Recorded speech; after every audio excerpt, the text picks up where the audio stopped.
What is going on, everybody?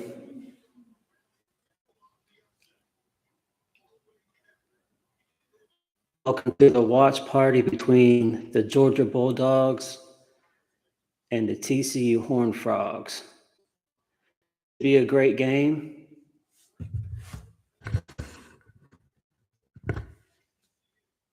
Y'all let me know who wins in the chat, Georgia or TCU. In my opinion, I think Georgia's going to win, but I don't think it's going to be a 13.5-point spread like what everybody's saying. I think Georgia wins a close one. I'm going to go with the final score. Georgia 41, TCU 34. Like TCU has all year long. They're probably going to get behind. Then they're going to get back in the game. Max Duggan's going to pull some crazy plays out of nowhere, keep them in the game. But I think at the end of the day, Georgia ends up winning this one. Now, in a perfect world, with OSU being in the Big 12 and everybody has AC fatigue, I hope TCU can shock the world. That would just be amazing. But I just don't know if, like against Michigan, because nobody gave them a chance against Michigan either. But I think for Georgia to win this game, TCU to win this game, they're going to have a couple of sixes like they did against Michigan. TCU can't have no turnovers. And for TCU, they can't get behind too much. If you can stay within one possession and get the game close into the fourth quarter, I think that's exactly what TCU would want. Now, if Georgia goes out and they build a 2-touchdown plus lead, I just don't know if TCU is going to have the horses or enough gas in the tank to come to something like that. I think the biggest advantage for Georgia is their size. Georgia's offensive line is averaging well over 300 pounds. TCU is smaller, but quicker. But I don't know if they'll be able to hang and get pressure on Stetson Bennett with those massive, massive offensive linemen that Georgia has. Speed is one thing, but man, Georgia's just so much bigger than TCU when it comes to the trenches there. So if TCU is going to pull this up, so they are going to have to get pressure on Stetson Bennett in his head. So we'll see. Let me know what y'all think in the chat.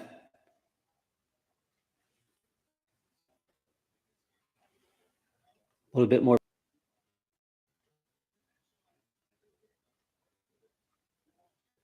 So how's everyone doing tonight?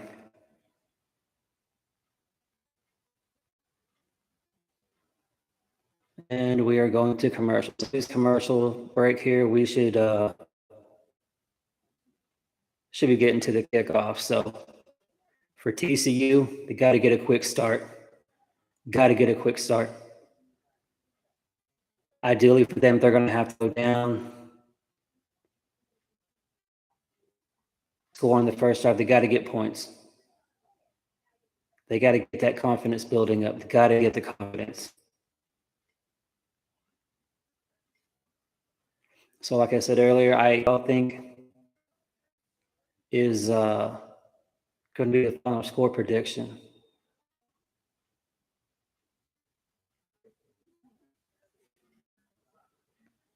I do think for TCU to win this game, I think they're going to have to get into the 40s. I just don't know that they can do that. Now, Ohio State was able to do that. Ohio State, TCU's number 2s and number 3s. That's last week. So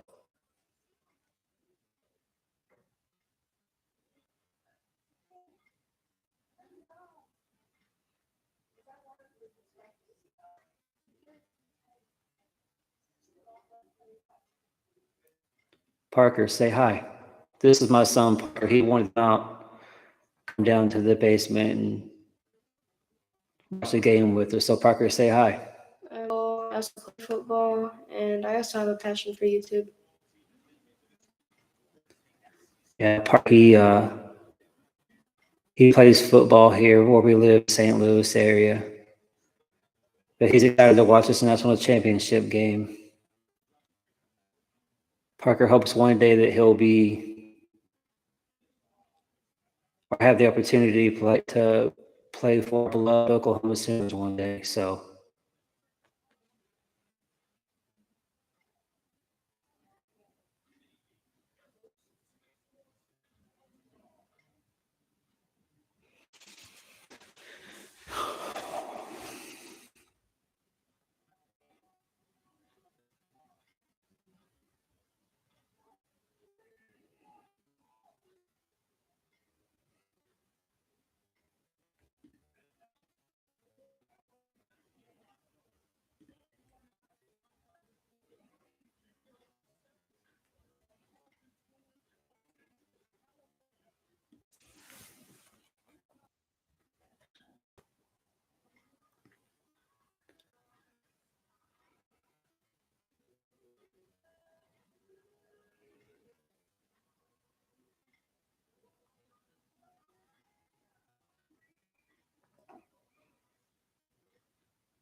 all right, we had the kickoff.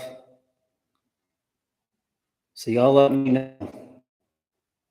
Make sure you guys answer the poll I put up. Who do y'all think wins? Like I said earlier, I think Georgia's going to win. My score prediction was Georgia 41, TCU 34. That's what I think is going to happen. What I hope happens is that TCU can come out and shock the world. But I think for them to pull this upset, they're going to have to get into the 40s. And to me, Georgia's biggest advantage is just their size. They are so much bigger than what TCU is. TCU may be quicker, but in the trenches, Georgia just has that huge advantage.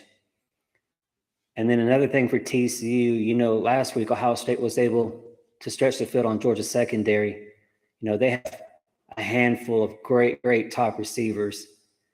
TCU has Quentin Johnson, and that's great, but their number 2 and number 3 does not match up to what Ohio State had. So I just don't know if TCU has the horses on offense and defense to play 4 quarters with Georgia.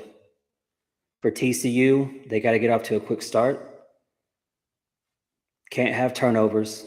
And like whenever they were playing Michigan, some pick sixes would definitely help TCU in pulling this upset.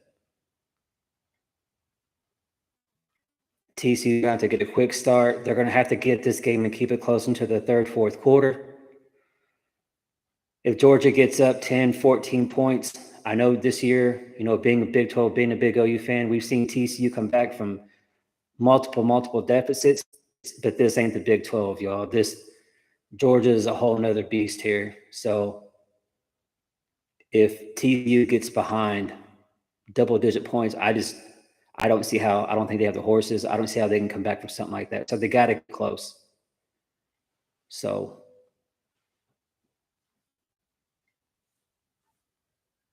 but y'all let me know. What do y'all think in the chat here?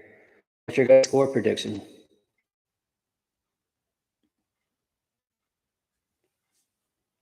This is my son, Parker. Parker, say what's up. Hello, I'm Parker, and I also play football, and I Play for our beloved Oklahoma Sooners when he gets older. So hopefully that for him. Here we go, coming out for the coin flip.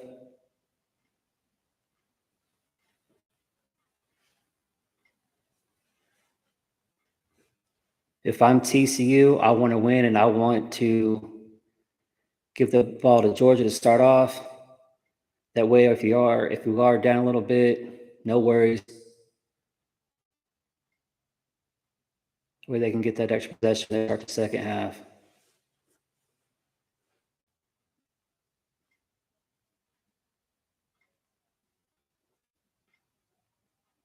Another thing I was thinking about, do y'all feel like the Georgia players, that's everybody else, do y'all are feeling the pressure?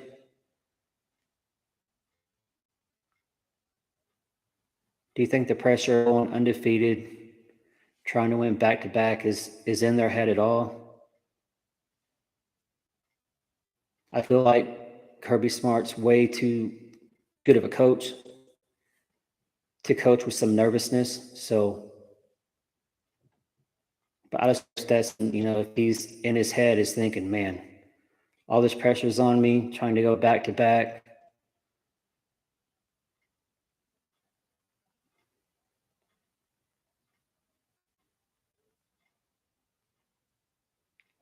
Like I said, if I was a betting man, I think TCU is going to get beat by 13.5 points. No, I don't. I think they're definitely going to cover the spread. That's way too much of a spread. But if I was a betting man, I think TCU covers, but I wouldn't bet on them to win. Now, as a fan of the Big 12 and just being a college football fan, rooting for the underdog here, I do hope Georgia messes around and has some turnovers and TCU is able to capitalize and they can shock the world here tonight.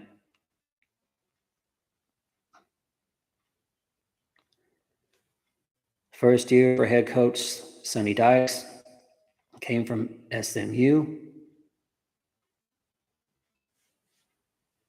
We'll see if he can make some college football history here and be, I want to say the third, I believe it's the third. I think there's been 2 head coaches so far that have, they were able to win a national championship their first year. So we'll see if Sonny Dykes can become the third. I want to say Larry Coker, Miami. I think he won one in his first year, and the other one, guys, I've gone blank. Who was the other one? Cannot remember. All right, Georgia to kick off. Man, wouldn't it be awesome? TCU runs this back and just stuns Georgia from the get-go. All right, we got a touchback. Here comes Max Duggan.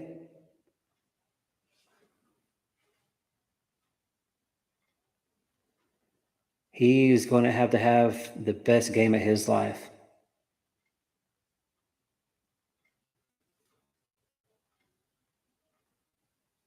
But even if you're not a fan of TCU, man, how can you not root for this guy? How can you not love this guy as a player? All right, here we go. Oh, starting off with flags all over the place. Look at all that.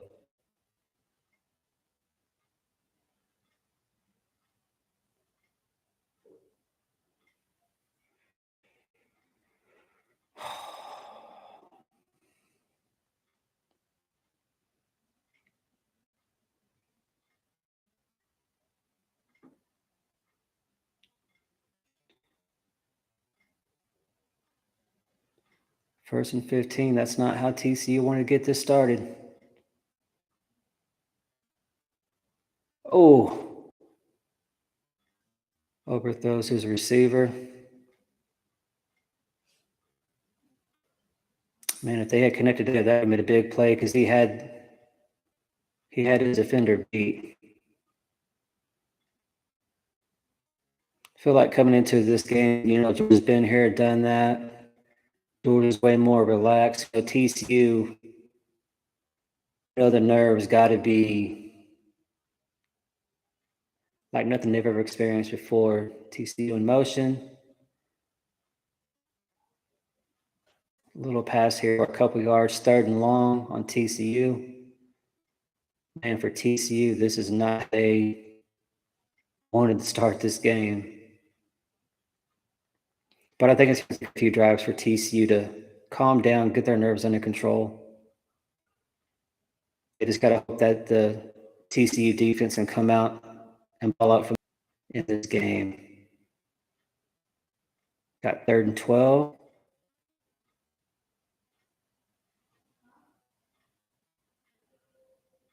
Max, short on the throw. 3 and out for TCU. Man, not the start that TCU wanted here, but hey, they have one heck of a defense, so let's see how the defense comes out. Watching this game out from tonight. And then also, I'm curious, who all do y'all root for? Or are you just a general college football fan and love the sport, but don't really have one team that you really root for? For me, I was born and raised in Oklahoma, been a Sooner fan all my life. Sooner born and Sooner bred. I know Oklahoma had a down year. If you would have told me that we were going to go 6-7, I would have told you were crazy. But I think BV and company, they had a great recruiting class. He's getting all his guys, so here we go. Flags on Georgia. They are starting out just like TCU did.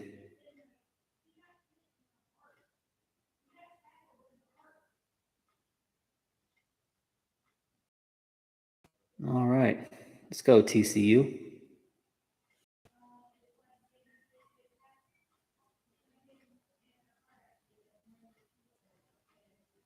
All right, let's see. Here we go. We got 1st and 15 for Georgia. Handoff. Gets back the yards they lost on the penalty. 2nd and long, 2nd and 8, 2nd and 9.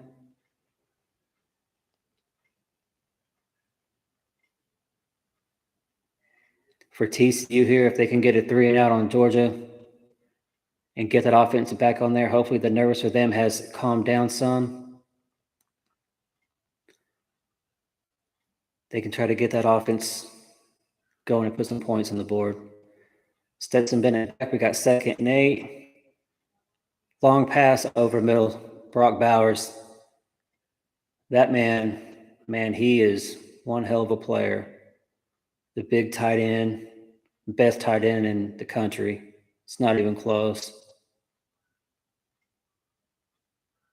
If TCU cannot keep him under control, it's going to be a long night for TCU. Long night for TCU.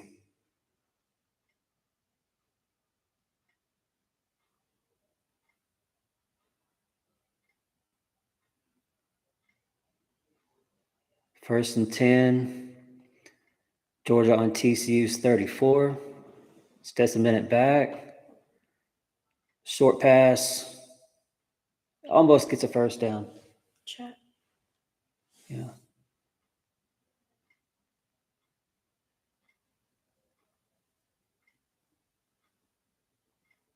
Yeah, Brock Bowers, he's huge. 6'7", 6'8". Man, I don't Georgia. I don't know what Georgia's doing, y'all, but man, they are stacking up on some elite tight ends. Yeah, Trevor, this Brock Bowers is a monster.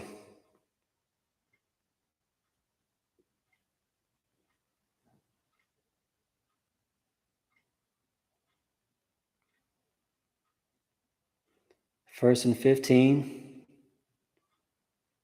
Georgia on the TCU 40. Stetson Bennett back. Brock Bowers again. Short little pass.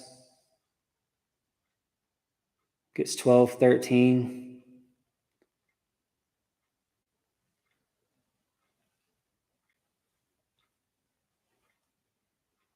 And TCU is going to have to find an answer for Brock Bowers, or he's going to eat TCU up all night long. That's one thing that Ohio State did really, really well was they kept Brock Bowers. They kept him under control for majority of that game. On the handoff from the Georgia running back down to the 21, first down. Milton there with the first down for Georgia.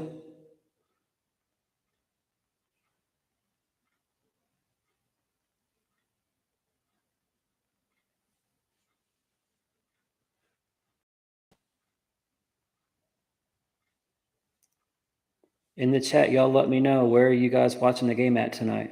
Where y'all watching the game at from tonight? I live here in the St. Louis area. Oh, Stetson Bennett. Stetson Bennett with the touchdown. And just like that, Georgia goes right down the field on that TCU defense.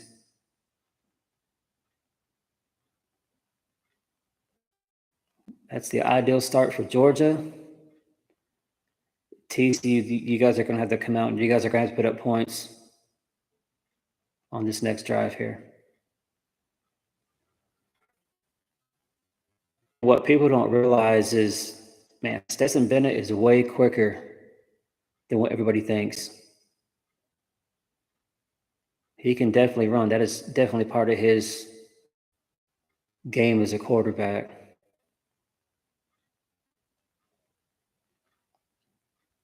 And with 11 minutes to go in the first quarter, Georgia 7, TCU nothing.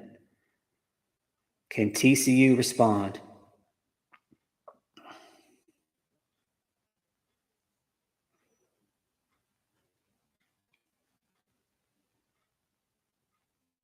Brock Bowers had all them catches, and so that took the focus to Brock Bowers and what he was doing, and then people forgot about Stetson Bennett and his running ability. Man.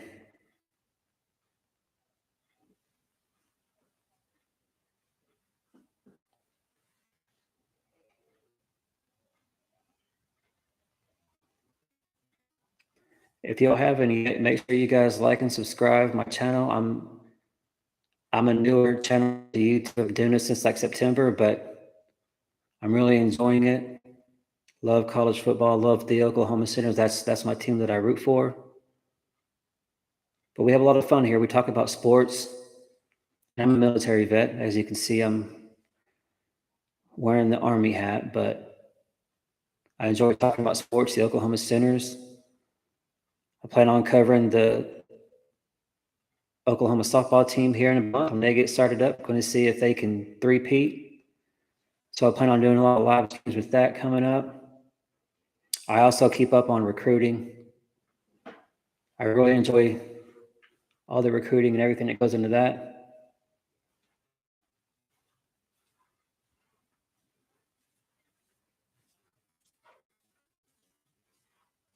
My son was down here watching the game with us, and now he left to go back upstairs. So, hey, just make sure you close that door.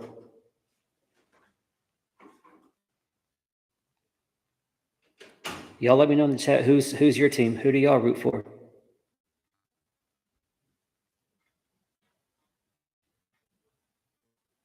If we have any OU fans in here, what are your thoughts on how Oklahoma's 2022 season went? Were you disappointed? Thought with everything that went down, BV being a first year as a head coach, you weren't overly surprised? How do y'all feel about the season for Oklahoma in 2022? And what do y'all think about the 2023 season? OU was able to flip Peyton Bowen. And if y'all haven't, y'all need to go and see the video that I did with when Peyton Bowen out of the blue, didn't even have an OU hat on the table, and chose Oregon, which is really shocking, and then flips back to Oklahoma. I did a video about that, so make sure y'all go check out that video. But I think with what Brent Venables has been doing, not only having a top 5 recruiting class, but in the transfer portal. And I plan on doing a video tomorrow. I've been kind of waiting to let the transfer build up what all BB and company has done in the transfer portal. So I'll be looking, make sure y'all check out that video that I'm going to be doing tomorrow, OU in the transfer portal and what noise they made, because they've been hot and heavy in the transfer portal. They just added the big offensive tackle today. Bill Bedenville's put in some work there in the transfer portal.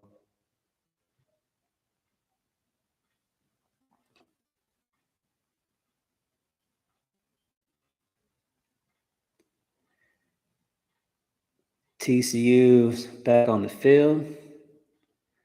See if they can respond.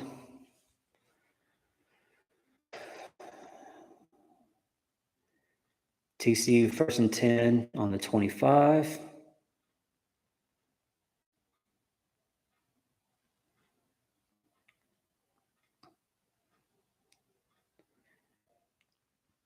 Get tackled for a 4 or 5 yard loss.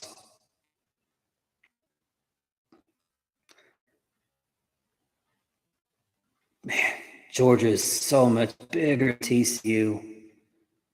Man, it's not even close. That was one thing coming into this game. Can this TCU O-line hold up to that massive defensive line for Georgia? And so far, the answer is no, not at all. We'll swing pass out to for a 1 yard gain. Man,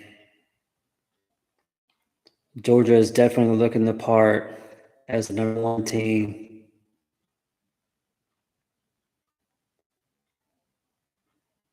The OC, Lincoln Riley's brother, he better get really, really creative to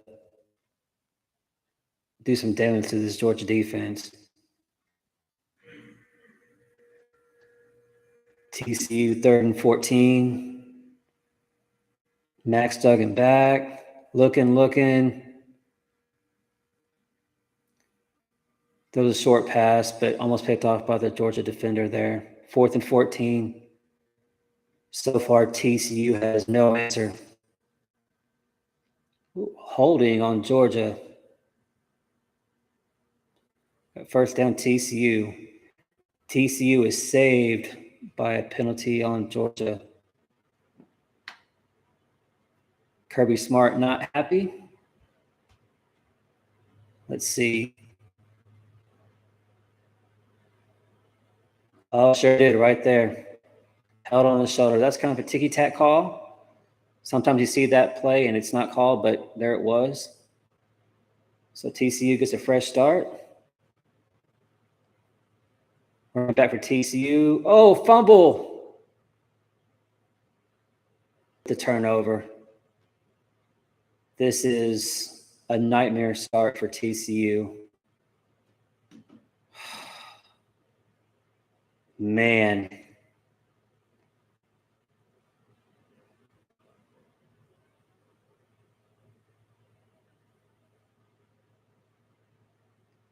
Man, there is not much of a worse start that you could have if you're TCU than this right here. Running back is stripped. Georgia gets the fumble. Recovery. Deep into the TCU field here. Georgia defense, some of the best in college football. Trick play, there's Brock Bowers again. I think Georgia learned from the last game against Ohio State, where they didn't use Bowers as much. Ohio State really kept him in check. And so far, they are really, really active with Brock Bowers. He's one of your best players, one of your best weapons. Got to use it. Georgia's and TCU. Man, so far, y'all, Georgia's making this look easy. Oh, man.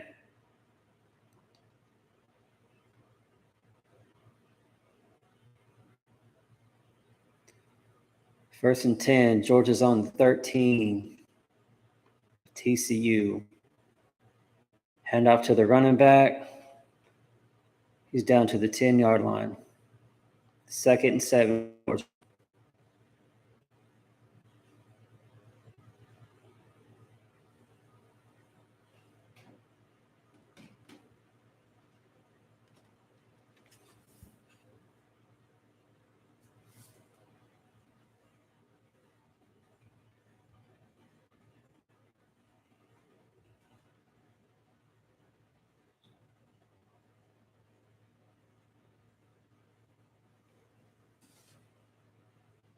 Minute back with the pass, incomplete.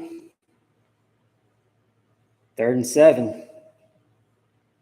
If the TCU defense can hold Georgia to a field goal, that is a big, big win for this TCU defense.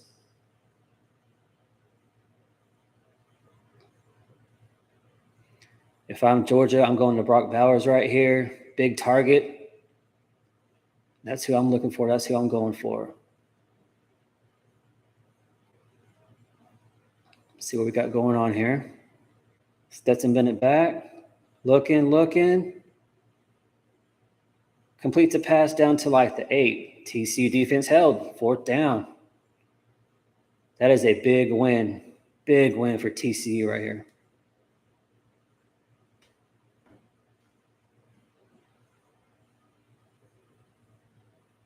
Because if Georgia would have scored a touchdown and they go up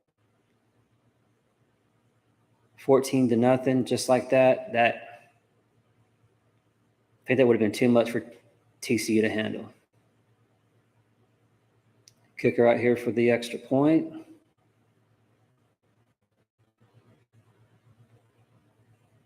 Kick is up. Kick is good. And with 6:51 in the first quarter, Georgia is up 10-0, making it look easy. TCU's had the ball twice now. Their only first down was because of a Georgia penalty on a holding call. TCU has got to start moving the ball. They've got to figure this out. Riley, the OC for TCU, you better get creative, man. Got to get creative. You got to get some first downs. You got to let this TCU defense rest.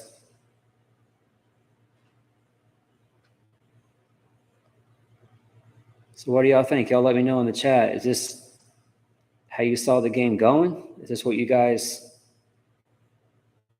thought it would look like?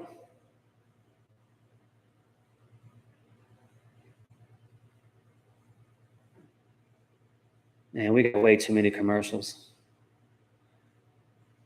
Way too many commercials.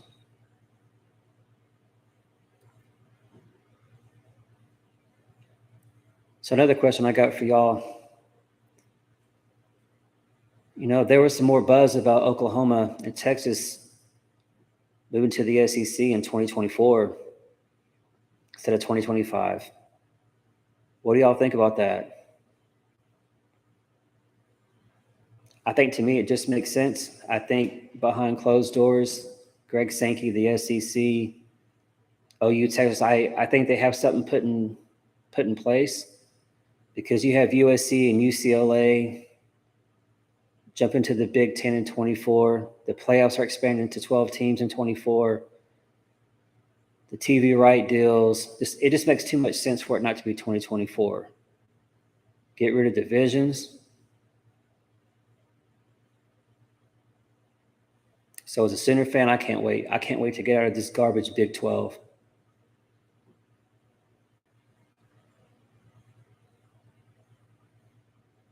More commercials.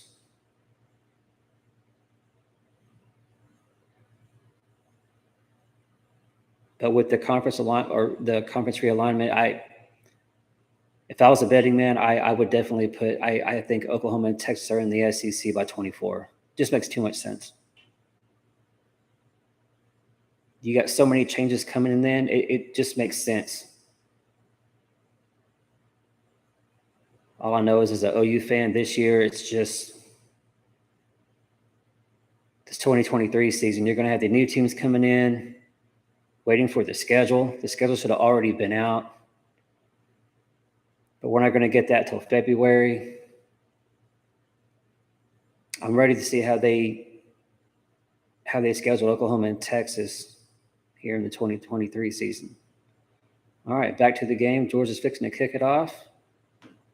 Let's see what TCU can do here.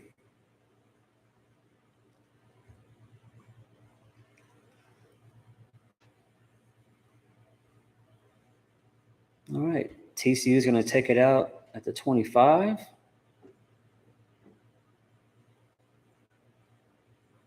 Got the NFL playoffs starting. Y'all let me know in the chat, who do y'all root for in the NFL? If you guys watch the NFL. I'm a Colts fan, so if you're a Colts fan, times are hard right now. It's kind of hard to watch. Like we got to get a quarterback if you're Indy. All right, here we go. Got Max Duggan. Got 1st and 10 to 25. Max Duggan with the handoff to the running back. Running back gets about 4 yards.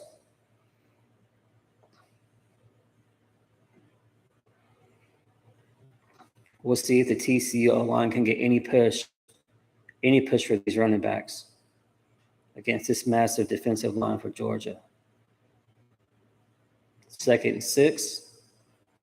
TCU at the Georgia 30.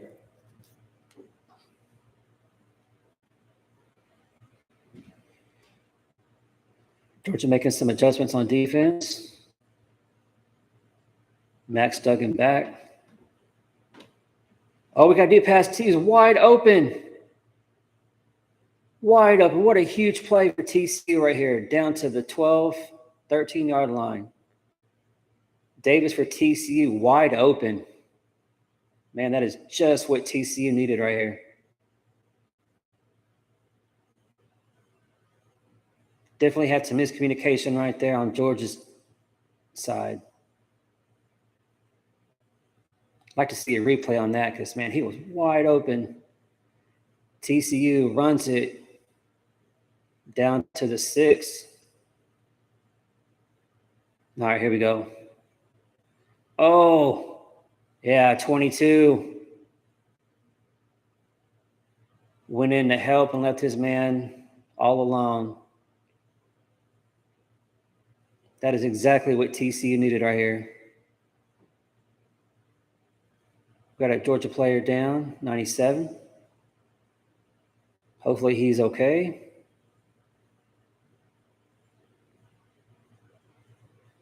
Commercial. Man, guys, that's exactly what TCU needed right there. They can go down and get a touchdown. They are right back in the game. The start of this game did not look good at all. Georgia went right down. Stetson Bennett with that long touchdown run. Georgia gets the turnover. And they weren't able to capitalize and get a touchdown. They were able to get points, but if Georgia goes up 14-0 right there, I don't think TCU has any answer at that point. But just like all year long, the moment that you think TCU's out of it, they just surprise you and you have plays like that.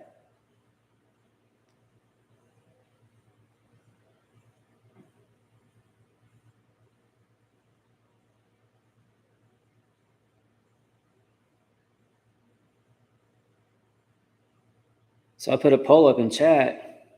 Who wins, Georgia, TCU? And so far, Georgia was 70%. Sounds about right.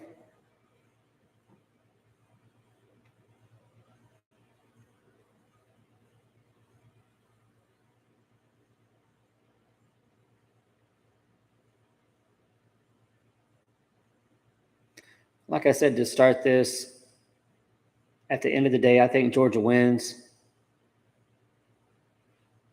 But I think TCU covers 13.5 points. That was just ridiculous. That is so much disrespect to TCU. You know, I would have thought Georgia would have been favored by 7, 8 points, but not 13 and a half. Are you kidding me? That's ridiculous. But hey, just like Michigan, nobody gave TCU a chance to beat Michigan, and they were able to go out there and shock the world and beat Michigan. So, man, with this TCU team, you just never know. They've been in games like this all year long where they get behind and got to come back. And so this is typical TCU fashion right here.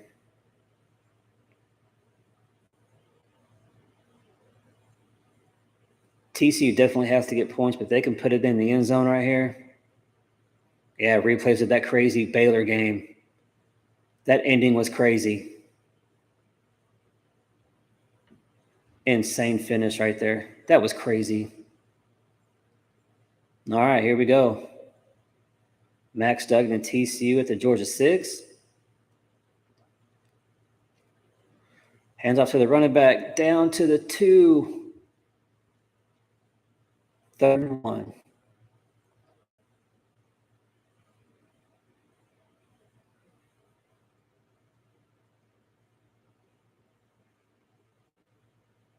If you're TCU, you've got to get it in the end zone.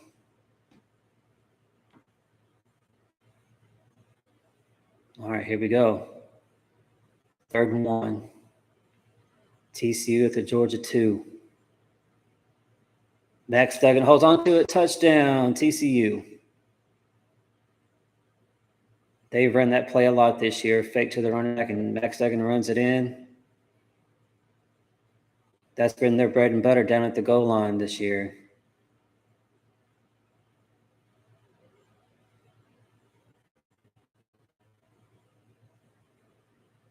All right, TCU is right back in this game, you guys.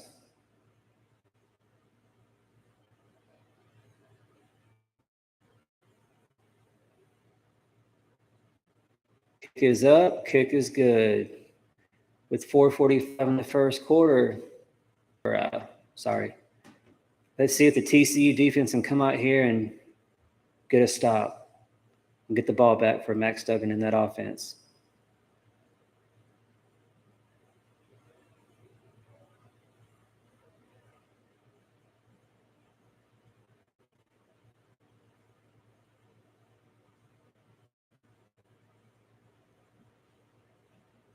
I know it's January 9th, but I hope all you guys have a great 2023. I hope it's your best year yet.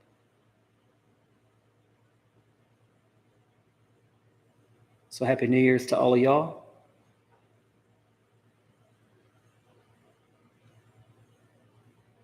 One thing I'm working on for 2023 for me is my YouTube channel here. Started back in September.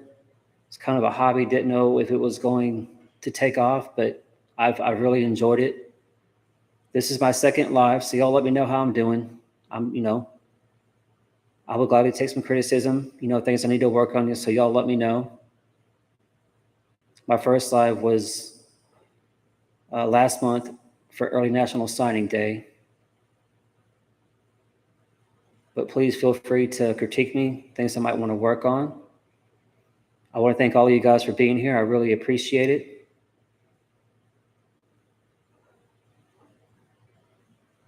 If you enjoy this, if you enjoy college football, I do content on Oklahoma, a lot of sports. Oklahoma's football, softball that's coming up. We'll see if they can't three-peat. And I live here in the St. Louis area, so I'm a big Cardinals fan, St. Louis Cardinals fan. So once that gets rolling, I'll be doing some content with the St. Louis Cardinals, covering that.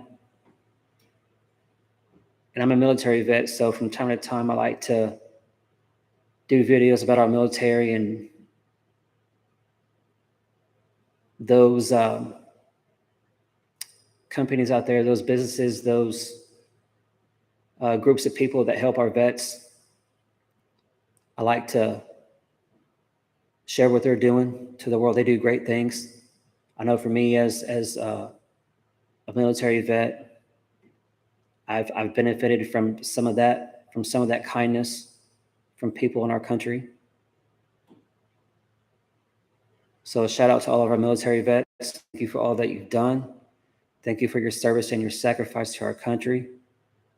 And thank you for allowing us to enjoy these freedoms like this right here that we enjoy every day. So thank you to all of our military people out there.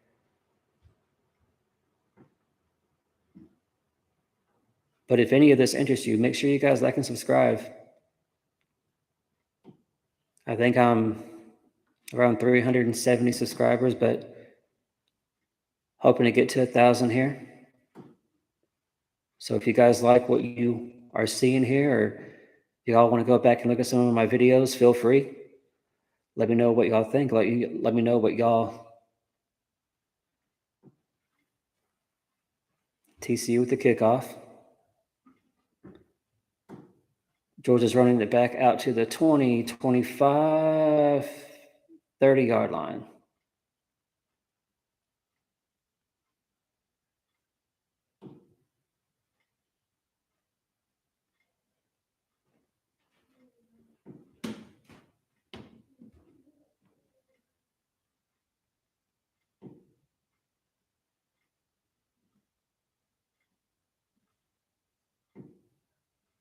All right, 1st and 10 for Georgia on the 30-yard line.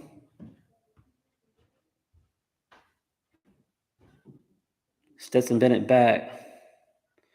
Number 84, 1st down, 11-yard gain. Georgia out to the 41. I don't know his name, but number 84 there. It's made a few catches so far. McConkey. I think that's how you say it. He said a few catches so far. 1st and 10. Stetson Bennett back. Hands off to the running back. Oh, nice run. Gets about 11 yards in that carry.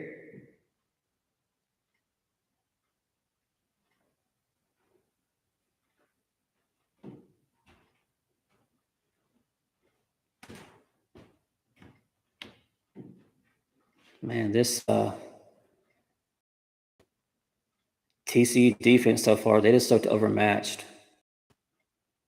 They have the speed advantage, but the size, they just don't have much of an answer. They go back to Brock Bowers, the big tight end. Sets up in it back, looking. Another pass out to McConkey. 1st down.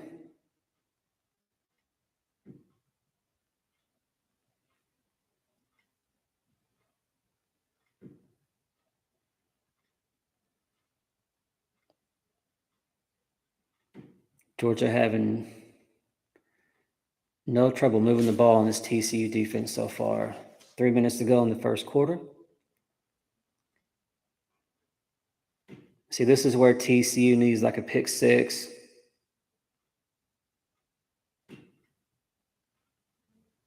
Just like they got against Michigan. Stetson Bennett back, looking to throw. Deep pass, wide open. Touchdown by McConkey. Wide open. There was nobody within 10 yards of him. Man, this TCU defense has no answer for this Georgia offense. Just when TCU gets back in the game, feeling good about themselves, Georgia goes right down a wide open pass. And if you're Georgia, this is the start that you were looking for. It could easily be 21-0. TCU so far just has no answers for Georgia. Like I was saying before that play right there started, that TCU defense is going to have to get some interceptions, a couple of pick sixes, I think, to have a legit chance. Let's see what happened. Oh, man. Sure enough, that defender had his eyes on McIntosh left McConkey to run right down the field.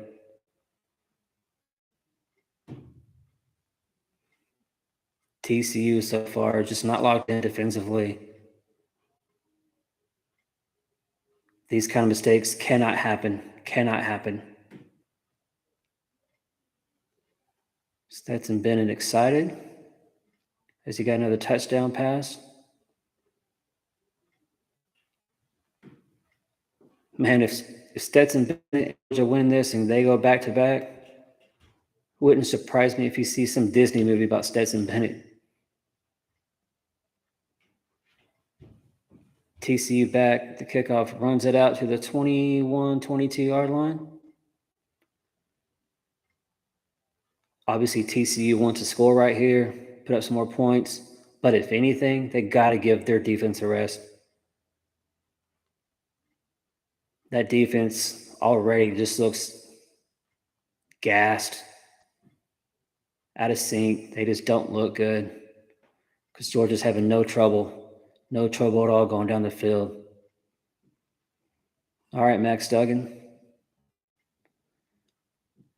Like I said earlier, TCU's been in this scenario here, down 10 points. They've been here a lot this season. Let's see if they can pull some magic out of the bag right here.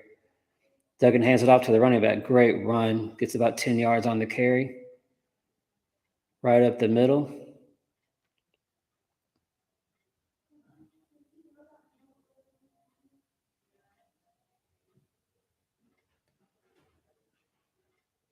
Y'all let me know so far of this game.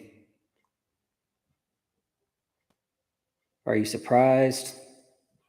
Or is this exactly what you thought you would see? Max Duggan with the handoff to the running back. Good run, gets about 6 yards.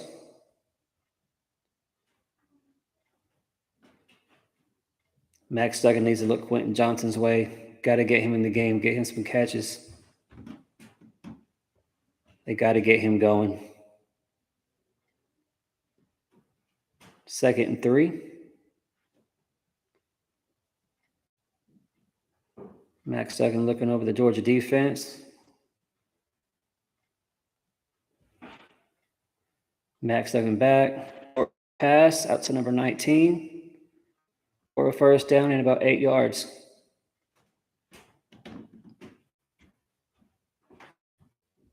Minute 20 to go in the first quarter.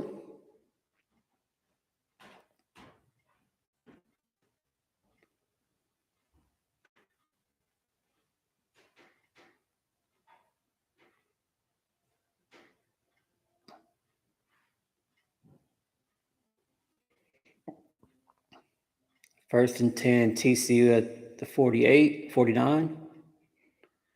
Max Duggan back, looking to throw. Oh, and takes a big old sack from that Georgia defense. Man, he got crushed right there. So far in this first quarter, Max Duggan's been able to avoid some of this pressure, be able to get out and throw the ball, but right there, they just couldn't get away from the pressure. It's number 13 is right by his man.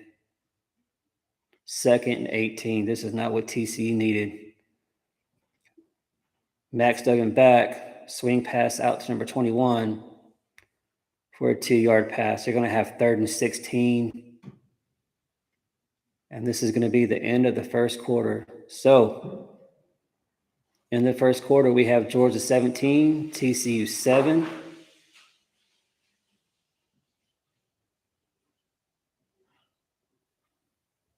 TCU trying to move the ball on this Georgia defense, but they are just having trouble. Like I said, to start this, I think that size of Georgia are they're just having their way with this smaller TCU offensive line. That Georgia D line is massive, guys. They're averaging well over 300 pounds. That Georgia line has got to be one of the biggest lines in the country. They are massive. That's one thing that with Oklahoma, Brent Venables, Bill Bedenvoe, I don't know if you guys saw today, but they picked up another lineman out of Texas State. I can't think of his name, but he's like 6'2", 310. So, the prior coaching regime, they were all about being fast and not having that big size. But with Oklahoma going to the SEC here pretty soon, BV and company are trying to build up depth, but also trying to build up on their size. We got to get bigger in the trenches if you're Oklahoma. If you're an OU fan, that's what you want to see. And that's some of the needs that you've seen Oklahoma hit in the transfer portal so far.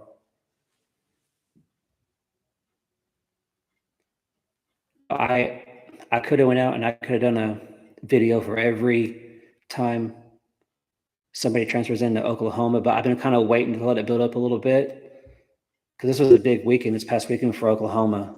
But I'm just waiting. So look for a video tomorrow to come out where I'm going to go over what all they've done so far. I believe they have 9 transfer portal commits that have come into Oklahoma. And I was looking at it yesterday while we're still here at commercial break with guys going pro, guys that graduated, guys that transferred out for Oklahoma. I think I counted it was 37 with the news that Marvin Mims was going pro a couple of days ago. And then when I counted, so Oklahoma signed 25 high school kids, and they've had, 9 transfers, so 34. In a press conference a while back, last month, BB said that he was probably looking with the turnover, looking to get around 36 or 38 guys, and so that's exactly what they're doing. A lot of turnover. All right, back to the game. Yeah, that TCU line, they're going to put in some work. Got to put in some work.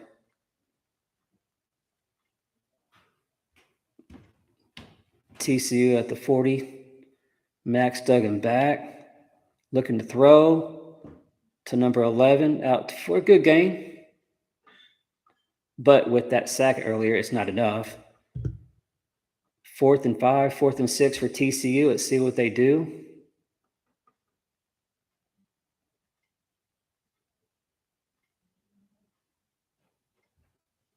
Fourth and 6.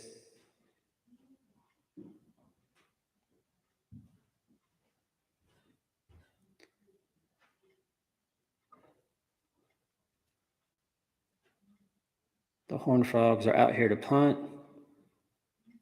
The punt is up. Can they nail Georgia? There you go. Georgia will start on their own 7. Number 74 for TCU going back to the locker room. Hopefully it's nothing serious. Hopefully he can come back because TCU cannot afford any injuries at all right now. That's not what they needed at all. 32 votes in. Georgia's 69% in the poll. I agree with y'all. If I was a betting man, I would bet on Georgia too. And so far, they are looking the part. Any picture that they might have had, not showing it at all. Stetson Bennett back, hands it off to the running back. We're about 2-3 yards.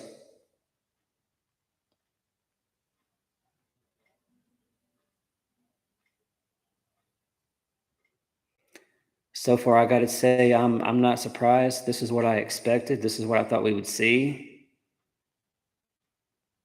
I just think TCU is way overmatched.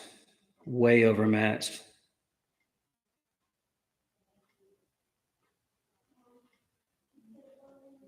Second and 8 for Georgia. On the 10. Stetson Bennett, the fake handoff to the running back, looking to throw. Surprise, surprise, Brock Bowers again. Man, he is such a huge tight end for Georgia. That's their go-to guy.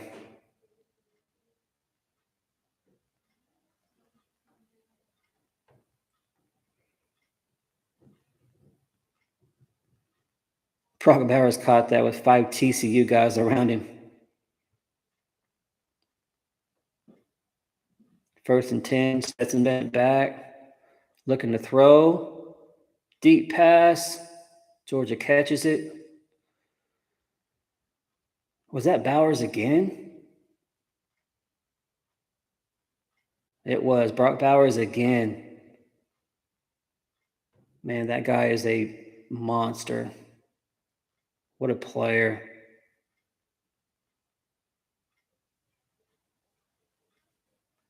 Ohio State kept him in check last week. And so far, TCU has no answer for Brock Bowers. None. He just completed. He already has 4 catches for 78 yards. What a start to this game for Brock Bowers in Georgia. 1st down right there. Game for Georgia.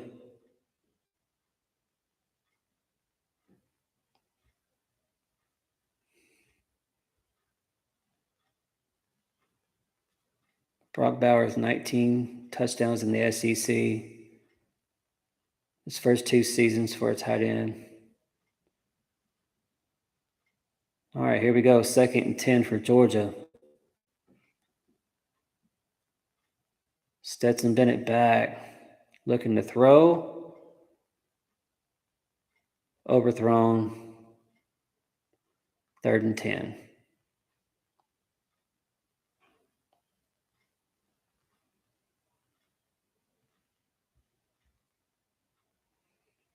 Little grabbing, but they're just playing. All right, here we go. 3rd and 10 for Georgia. Can TCU actually get a stop here and get the ball back? If I'm Georgia, I'm looking for Brock Bowers, because so far TCU's had no answer for him. Stetson Bennett changing the play. 4 seconds, better get this play off. Let's go. Stetson Bennett back, pressure. Stetson Bennett using that speed and gets the 1st down. 3rd and 10 with pressure. Stetson Bennett shows off his surprising speed. He's way faster than what you think. 13 off the edge with the pressure. Stetson Bennett made that look easy. That's twice now. Stetson Bennett had that touchdown run in the 1st quarter. And he just continues to show just how fast he is on the football field. Stetson Bennett back in the shotgun. Stetson changing the play. See something that he wants to make an adjustment to. 1st and 10. Hands off to the running back. And he's going to have like a 1-yard loss. Nothing there for Georgia. 2nd down. Georgia driving again on this TCU defense. If Georgia goes up 24-7 here, I just don't know what TCU can do. If they can hold them to a field goal,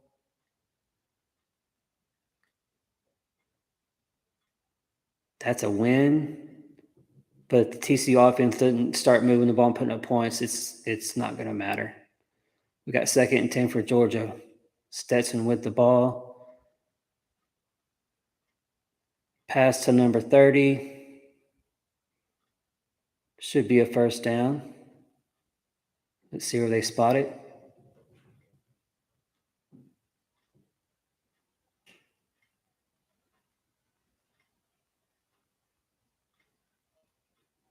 Third and 2 for Georgia. Hands off to the running back. 1st down by Edwards. Georgia to the red zone.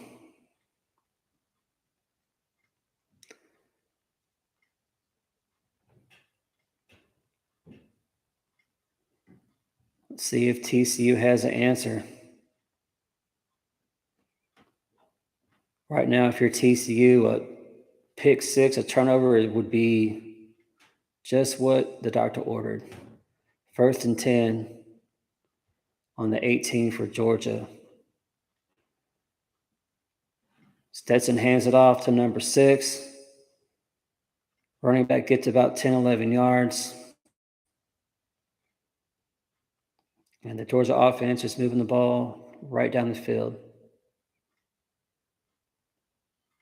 You can just see it, guys. This TCU defense, they're just overmatched. They don't have an answer on both sides of the ball. They don't have an answer. The offense is doing whatever they want. TCU had that one big play, but that was about it. First and goal on the 7. Stetson keeps it. Easy touchdown right into the end zone for his second rushing touchdown. And Georgia is rolling. This might be a blowout.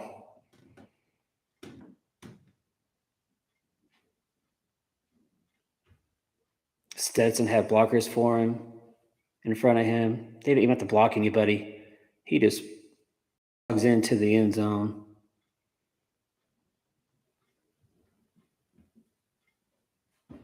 Georgia out for the extra point.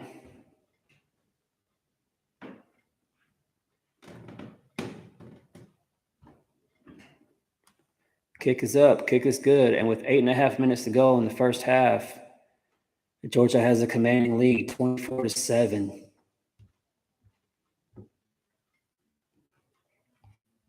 I know all year we have seen pull some magic out of the bag and make some crazy comebacks in the second half. Georgia's too good for that to happen. Georgia's way too good for that to happen.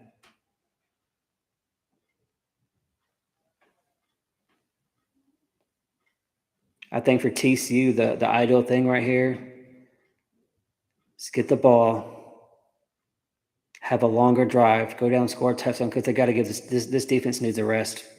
This defense has to get a rest. They are gassed. They are getting pushed around, and they have no answer for that Georgia offense. Doesn't matter. Brock Bowers, Stetson Bennett, doesn't matter.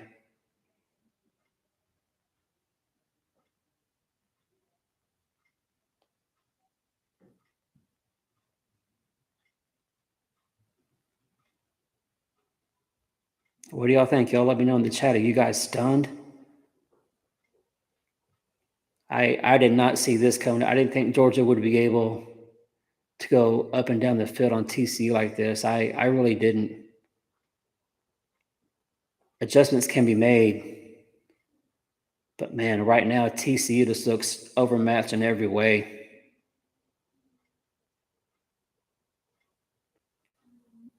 TCU is going to have to come out and play it for the rest of the game like a perfect game. They got to get some stops on defense. And the offense, especially right now, is going to have to get some points, but take some time off the clock too, because this TCU defense is gassed. They are gassed. They are exhausted. Max Duggan's is going to have to pull some magic out of the bag and go down and score some points for TCU.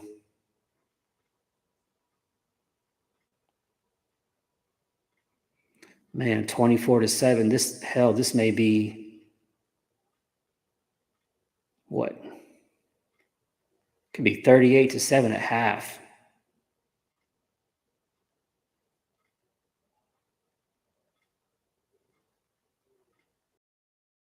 National championship game that y'all can remember. I'm trying to think when it was just a major blowout where a team came in that was just overmatched in every way and got blown out. Stetson Bennett, the first quarterback since Vince Young in that magical Texas 2016 to have 2 rushing touchdowns in a championship game. It's probably not going to be his last either. Stetson is doing whatever he wants on offense. He's showing just how fast he is. Georgia kicks it off to TCU. TCU catches it at the 3, runs it out to about the 19. All right, let's see if TCU can pull some magic out of the bag. We have way too many commercial breaks. This is ridiculous. I know they're paying bills, but damn.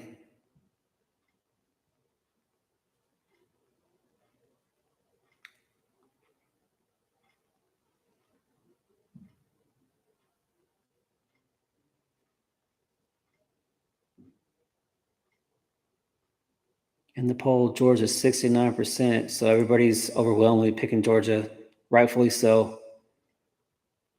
Georgia's definitely looking the part. You kind of wonder, would there be any pressure on with the Georgia players? Absolutely not.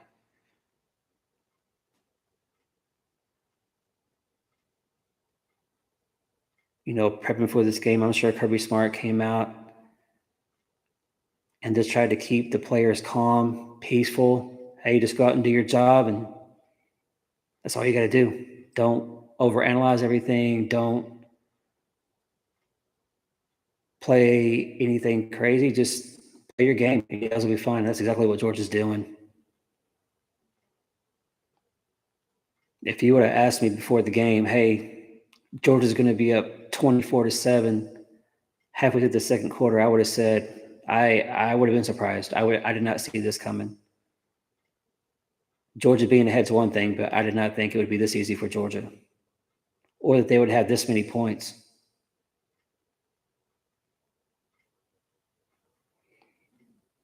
Looks like Georgia is going to be the second team to repeat as national champions since Bama did it in 2011, 2012. And if you're a fan out of the SEC, you're excited. But if you're a fan for anybody other than the SEC fatigue is kicking in and you're just tired of it. You're tired of the dominance from the SEC, but hey, you got to give the SEC props. They've been dominant and they're not slowing down anytime soon. When you have all these top recruiting classes stacked year after year after year, anybody that's going to come in and stop this run that the SEC has, you're going to have multiple years of stacked top 5 classes. You got to be able to size up with the SEC. And there's only a few teams out there that's not in the SEC that can do that. You look at Ohio State can do it, Michigan. But other than that, there ain't too many teams out there that can stand up to what the SEC can put out there on the field. Max Duggan, starting at the 20, 1st and 10. Max Duggan looking. Going to take the ball down and run it. About a 2-3 yard gain, not much there. Nobody open.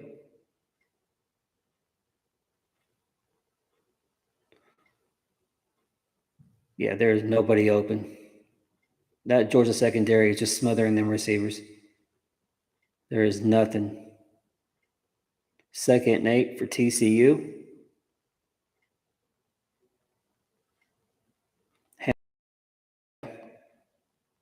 Decent run. It's going to be about 3rd and 2. Flag. See what we got here, holding. And that's why the running back was able to get a big run.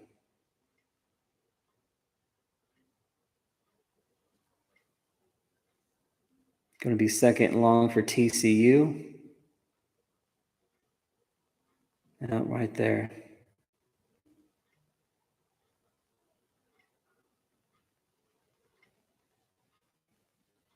$7:38 to go in the first half. 2nd and 15 for TCU.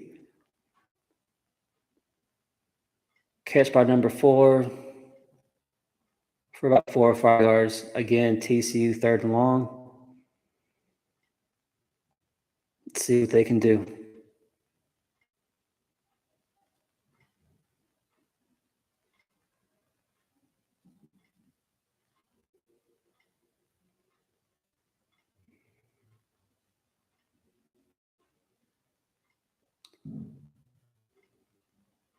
3rd and 7.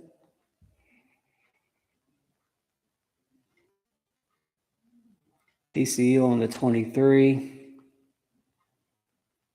Max back looking to pass. Here comes that defensive line for Georgia. Passes deep, intercepted by 22, the Georgia defense. That's 2 turnovers already for this Georgia defense.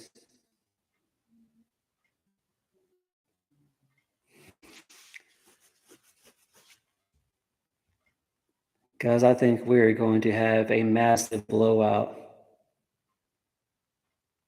Man. Max Duggan is looking for everybody, trying to get a spark, overthrows his defender or his receiver, and the Georgia defender's waiting for it. Man.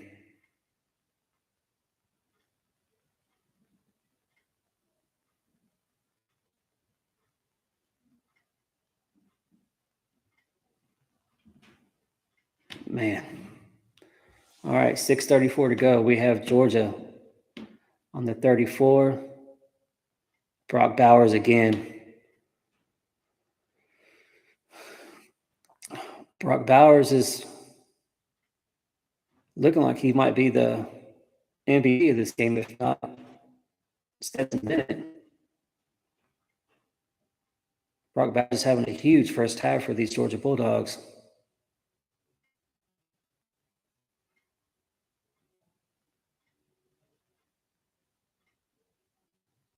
TCU players just in disbelief of what's going on. 1st and 10 at the 44-yard line for Stetson Bennett and this Georgia offense. Stetson Bennett hands it off to the running back. Gets about 9 yards on that carry.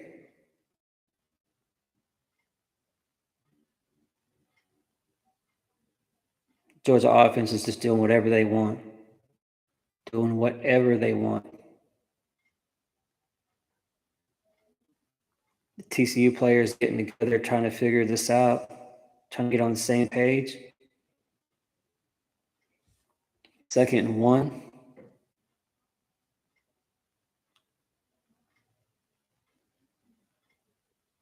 Can TCU get a stop? 2nd and 1, Stetson Bennett back, hands off to the running back. TCU gets a stop right there. Gets the running back in the backfield. Going to 3rd and a long one. If you're TCU, get this stop, get the ball back, try to get down and get some points for halftime. Try to get yourselves back in this game. Pass out to number 11, and they get the first down. Number 11 catches it for about a 4-yard gain. Gives Georgia a first down into the TCU territory on about the 47. I think Georgia's going to slowly go down the field, try to score points before half, and try to go up 31-7. Georgia's in no hurry.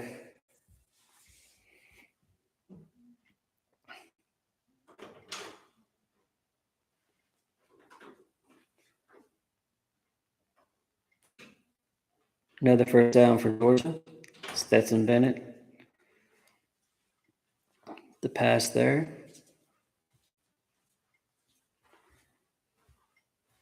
Under 4 minutes to go now in the first half. 1st and 10 for Georgia. That was the handoff.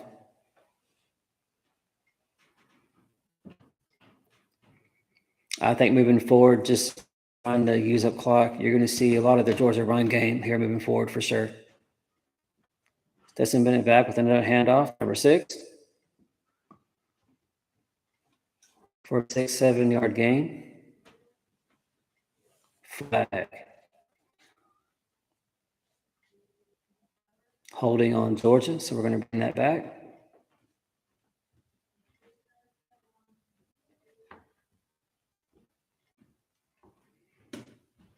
It's been a pretty clean game when it comes to penalties.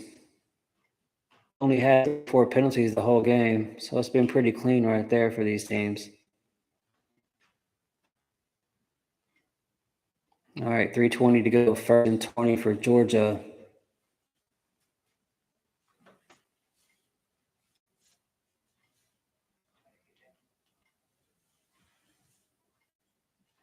Handoff to number 30 for Georgia.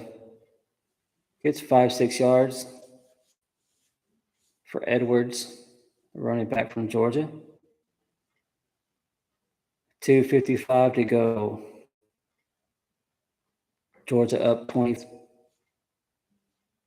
putting some more points up on the board. If I'm Georgia, I'm looking at Brock Bowers. I had no answer for him all night long. I ain't going to have one now. Stetson Bennett back with a deep pass. Great catch, but out of bounds. Great catch, but out of bounds. 2nd and 15 for the Georgia Bulldogs. Great catch, just couldn't get one foot in bounds. Great effort, though, by number 84, McConkey, right there, who is also having a great game here in the first half for Georgia.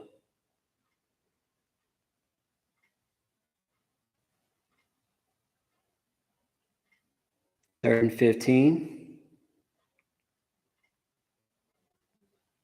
Stetson Bennett back. Checking out the TCU defense. He's back, looking pass. Again, Brock Bowers. And just takes 2 or 3 TCU defenders with him. They have no answer for Brock Bowers. None. Man, give that man the MVP of this game.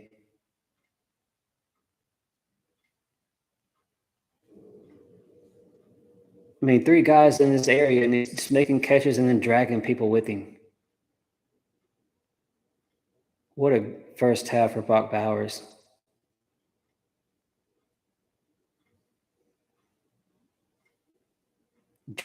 Just showing how strong they are. All these players, the size, the strength, just outmatching TCU.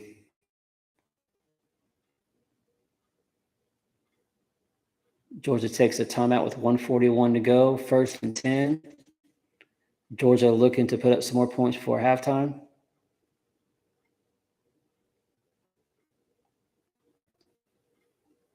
Man, what a game if you're Georgia.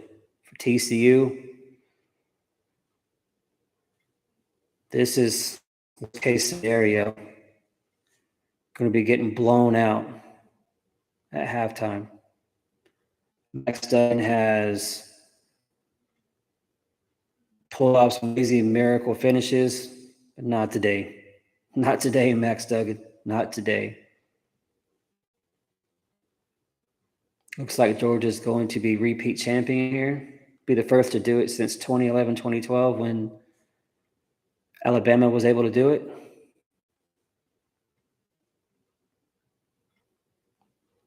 Y'all let me know in the chat who do y'all root for? Who's your team? For me, as you can see here with the OU blanket, huge OU fan here. Excited for what the Sooners can do in the 23 season, especially on the defensive side of the ball. BV and company, they've some massive changes coming on for the defensive side of Oklahoma. On the offensive side, you got Jackson Arnold, the 5-star stud, the future of Oklahoma, once Dylan Gabriel, which is probably going to be his last year, but it's going to give Jackson Arnold the chance to grow, learn the system, put on some strength, some size, as he was an early enrollee. So I like that he's going to be able to go in, learn the playbook, go through the Smitty workouts, and ready to go. So unlike this year, God forbid that Dylan Gabriel gets hurt, we don't have to worry about Davis Bevel trying to save the day. We'll have Jackson Arnold that can come in and get to work. And what's crazy? How in the hell is Davis Bevel even still there? How did they not tell him to go? Just leave. Go play at some JUCO where you belong. Stop it. But really excited for OU and what they're going to be able to do and what they're going to show on the field here when we get into next year. Excited for the recruiting class. Excited about all the transfer portal moves that Oklahoma got so far. Look forward to doing that video tomorrow, talking about all the transfer portals that OU has been able to bring in. OU's been putting in some work in the transfer portal for sure.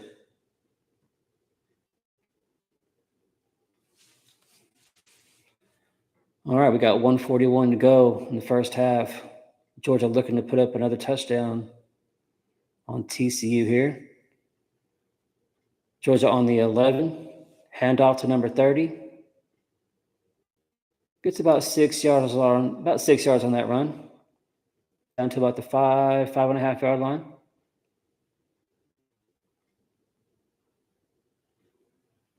Second down, minute 35 to go.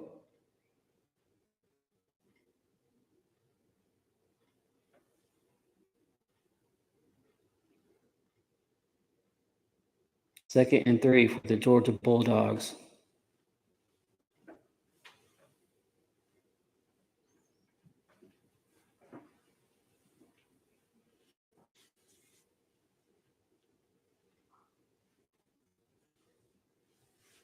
Georgia with the first down as they run it down to about the 1. Frost, I think TCU still has a chance to win. I do not. Georgia scores here. They're going to go up 31-7. So far in this game, TCU has no answers for Georgia on either side of the ball. As much as I would like to see TCU shock the world, it's not happening. Another commercial break. Georgia just showing how much stronger, how much bigger they are than TCU. TCU is just so overmatched. I thought TCU would be able to hold it better than this for sure. That's just not the case.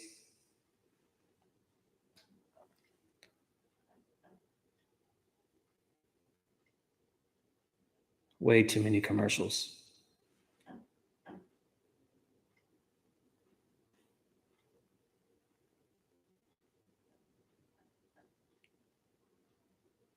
Y'all let me know in the chat. Who do y'all root for? Are you an OU fan? Are you a fan of Georgia, TCU? Who do y'all root for and where are you watching that from tonight? As I'm here in the St. Louis area.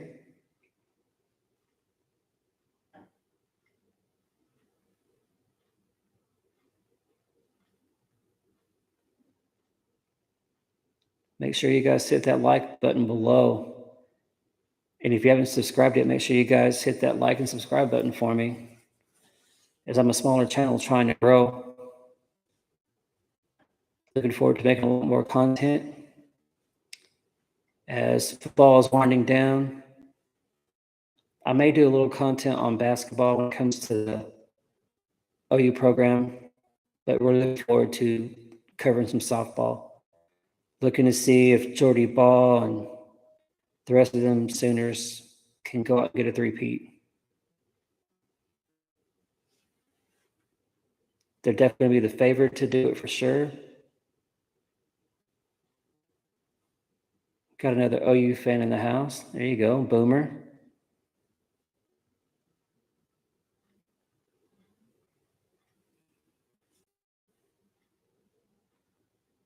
I'm kind of new to the YouTube game, so if y'all see anything that I could work on, please let me know, as I will happily take some criticism, trying to get better at this,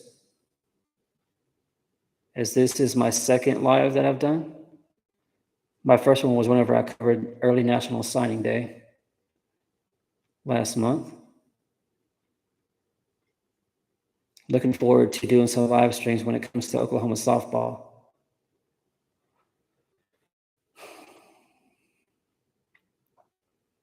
As we're getting back to the game.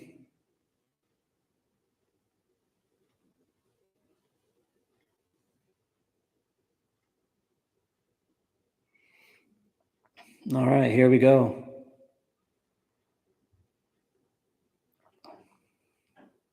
Georgia on the 1, looking to punch it in and go up 31-7 right before halftime.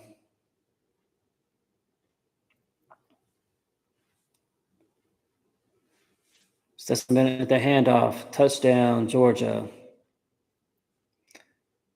By number 2, Milton of the Bulldogs with a 1-yard rushing touchdown.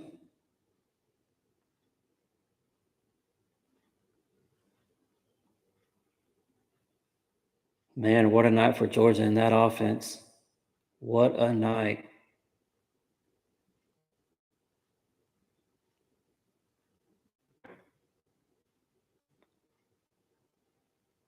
All the fans that couldn't make the game there in Athens are having a party there in Athens as they're watching their Georgia Bulldogs kick up.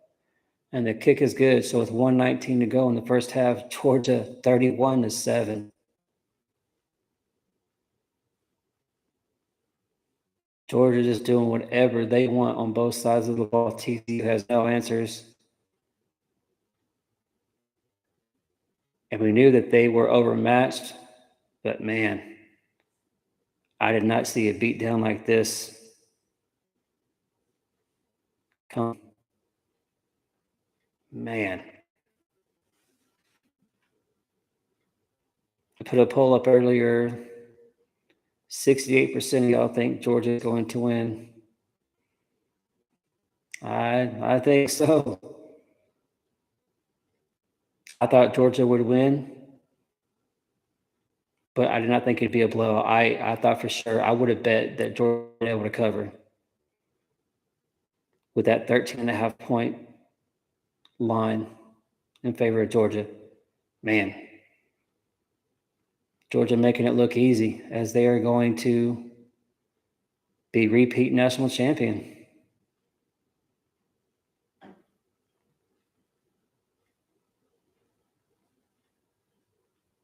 The kick is back for Georgia. TCU running it out of the end zone. Missed a few tackles.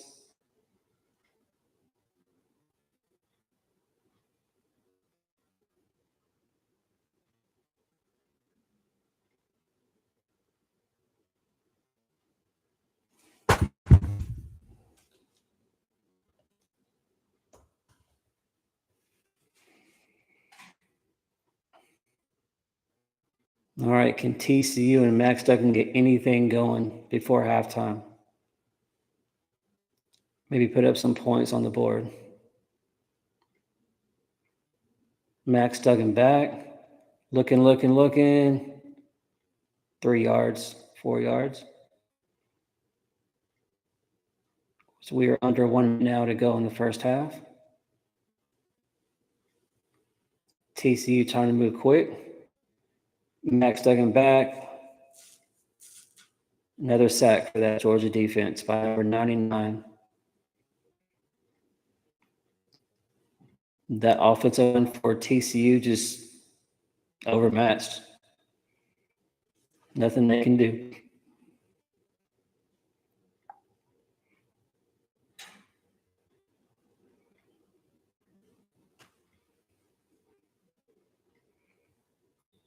.41 seconds to go, 3rd and 18. Georgia calls a timeout.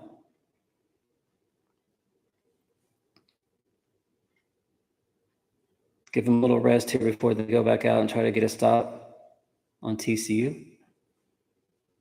What a name, Bear Alexander. What a football name, Bear.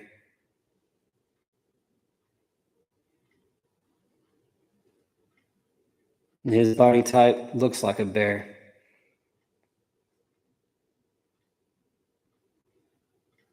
Sunbacks and TCU just stunned, have no answers. Ready to get to the locker room, try to make some adjustments here at halftime. Got 3rd and 18. See if TCU can do anything here deeper in their own territory. Man, do not take a sack, Max Duggan. Duggan back, looking to throw. And another pick for Georgia. Oh, man, are you kidding me? This is a nightmare scenario. As Georgia's already in field goal range and 36 seconds away, they've been moving the ball. Hell, they may go up 38-7 at half. This is about the worst that TCU could play. This is like worst case scenario for TCU and company. An interception or a turnover right there on 3rd and 18 and you're on deep in your territory. That is not what you wanted to see for TCU. All right, 36 seconds. Georgia on the 22. Can they punch it in again? Stetson Bennett back looking to throw. Oh, close. 26 broke up that pass. They're at the goal line for TCU. 2nd and 10, 32 seconds. If I'm Stetson Bennett in Georgia, I'm Brock Bowers, as he's had a monster first half and TCU has no answer at all. So let's see what Stetson Bennett does here. Stetson looking over the TCU defense. Motion by Georgia. Stetson back. Looking to throw. Touchdown, Georgia. Mitchell. 22-yard touchdown reception by Adonai Mitchell from Georgia. As Georgia is now up 37-7.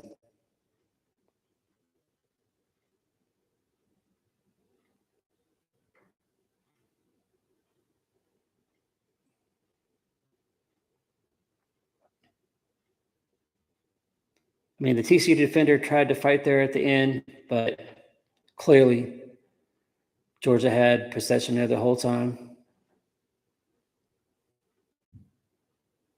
I'm going to have to go and look. You guys let me know what is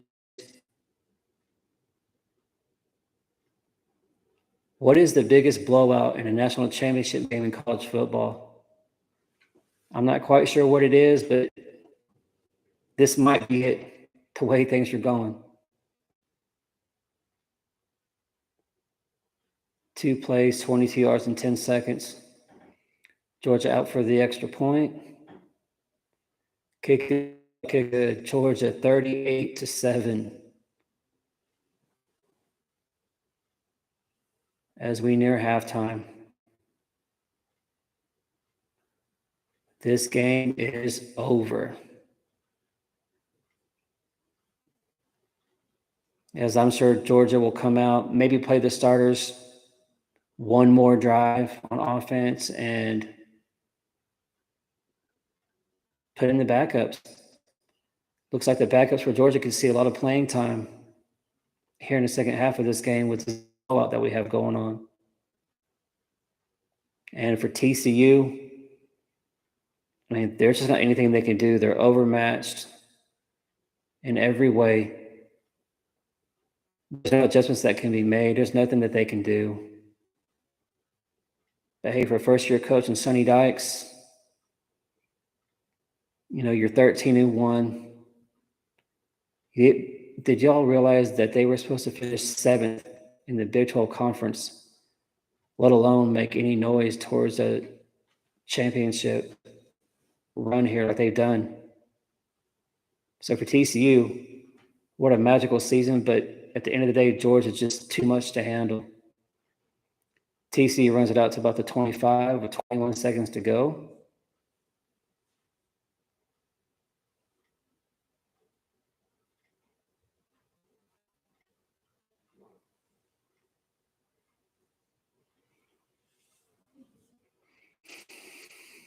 Man, what a first half for Georgia. Showing their dominance.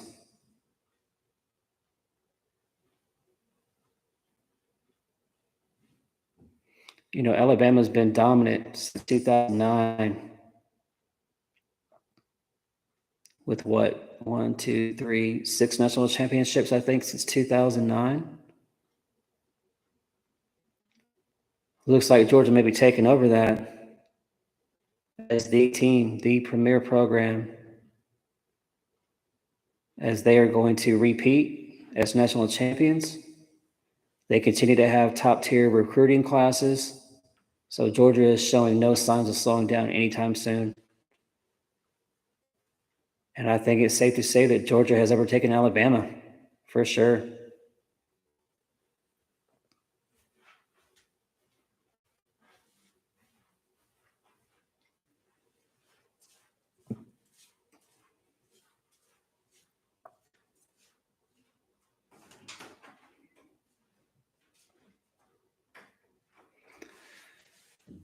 First and 10, 21 seconds to go. Georgia players on the sideline just celebrating, happy, as they are 30 minutes away from repeating as national champions in college football. Max Duggan out. Probably just going to take a knee right here. Go to halftime and nope, hand off to the running back. 6 yards. Doesn't look like they're going to be doing another play. They're going to try to get one off here. 2nd and 5. Another handoff to the running back. No gain. And we're going to halftime. With the score, Georgia 38, TCU 7. Let me repeat that. This looks like a final score, but it's 38-7 Georgia at halftime. Crazy. Crazy, crazy, crazy.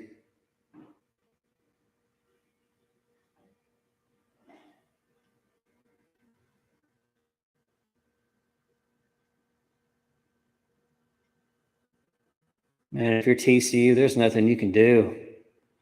Nothing you can do.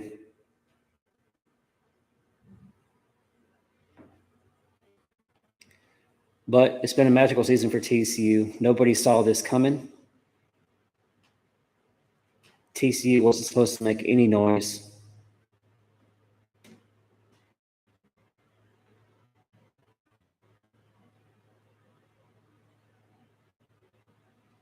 Kirby Smart talking to Holly Rowe there.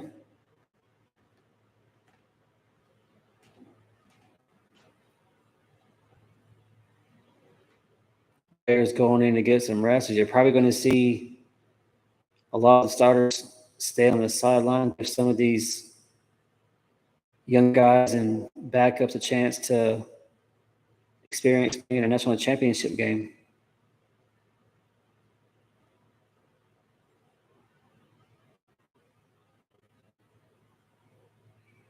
What a half for the Georgia Bulldogs. What a half.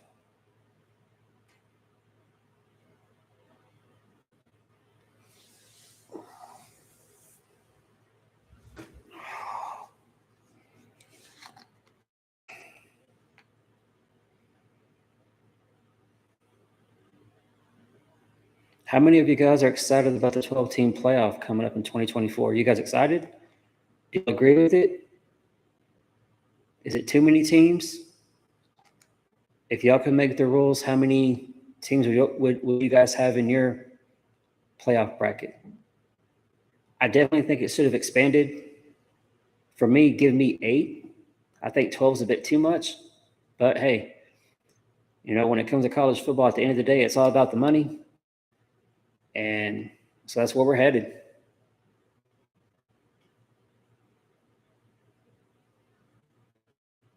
I think it just means you're going to see 3, 4 teams from the SEC, 2, 3 teams from the Big Ten.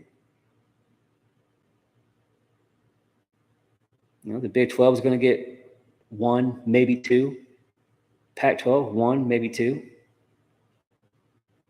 And then your best group of 5. But I am excited about seeing playoff games being played as a home game, not a neutral site. So that's going to be cool to see. As your top 4 seeds are going to get that bye, and then they get to have a home game, and that's going to be awesome. I can't wait for that.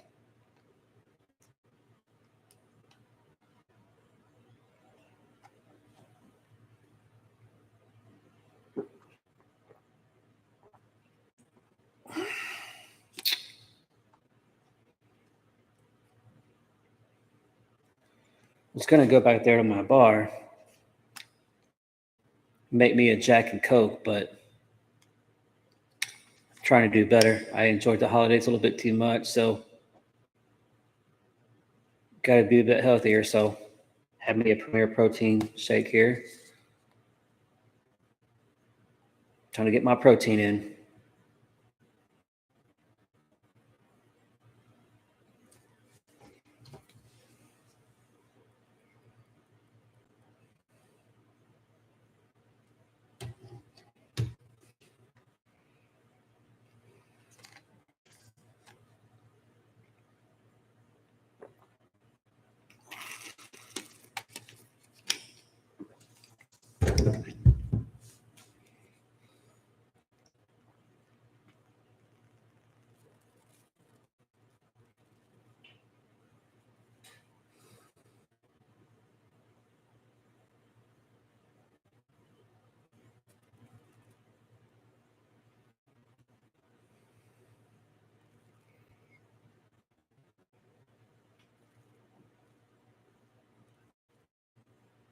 Such a dominant performance from Georgia.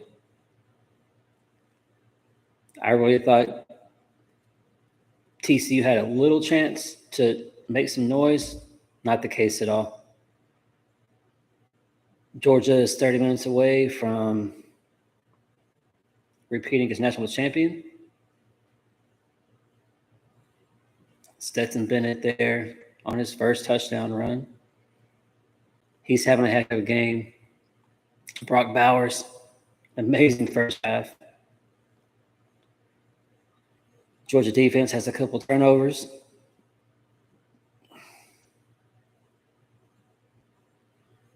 This has been pretty much, other than that one little run from Max Duggan there in the first quarter, it's pretty much been a nightmare. Worst scenario for the TCU Horned Frogs.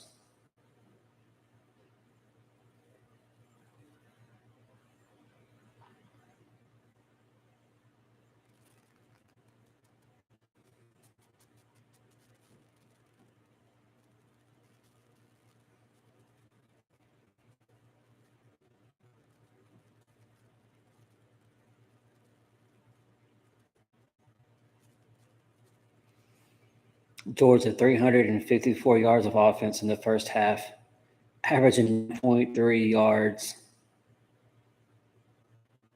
a play. Insane. Nick Saban has joined the guys up there at the desk. Nick Saban looking to come back and make some noise.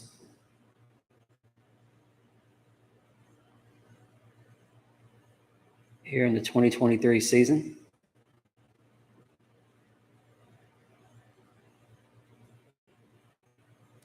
Man, what a half.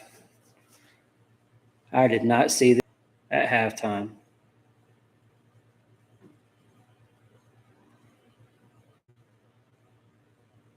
Looks like Georgia's going to be repeat champion. And they show no signs of slowing down anytime soon. Looks like they're going to be the team beat for years to come.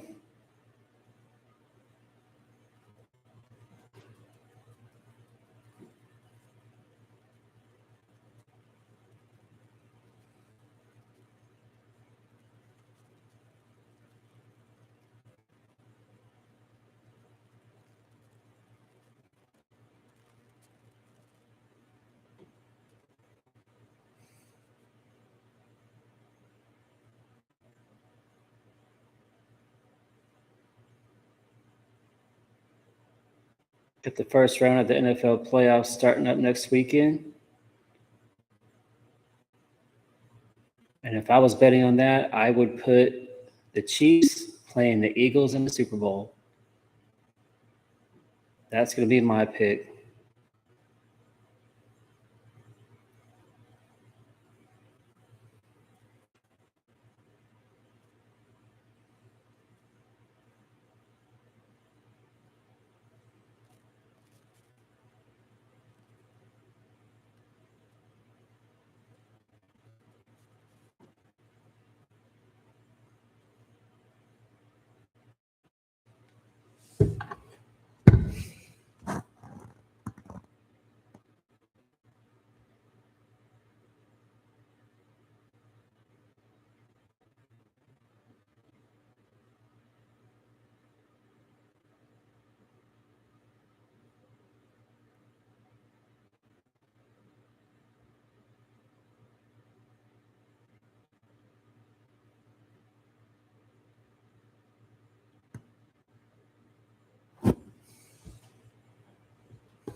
Man, I did not expect Georgia 30-7 at half. Crazy. Just shows how dominant they are, and the SEC shows no signs of slowing down anytime soon.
I'm here in the St. Louis area.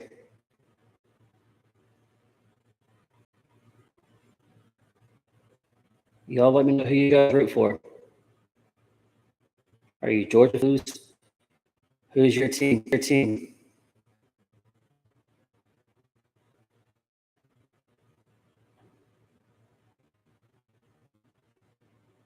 Made a poll earlier in the chat of who would win, and 68% said Georgia. Y'all are definitely not wrong. I did not see this being a blowout. 37, okay, that might be a final score, but not a halftime score. That's just insane. I knew that TCU would be overmatched, but I didn't think it'd be this bad. They have no answer for Brock Bowers, the big tight end for Georgia. For Stetson Bennett, whenever he uses his legs. And the 2 turnovers, especially that last one right there before half. These are all the things that TCU had to avoid if they were going to pull this big upset. I know TCU has pulled a lot of magical comeback this season. It ain't happening today. Not happening at all. This game is over. Now it's just a matter of how bad is Georgia going to win.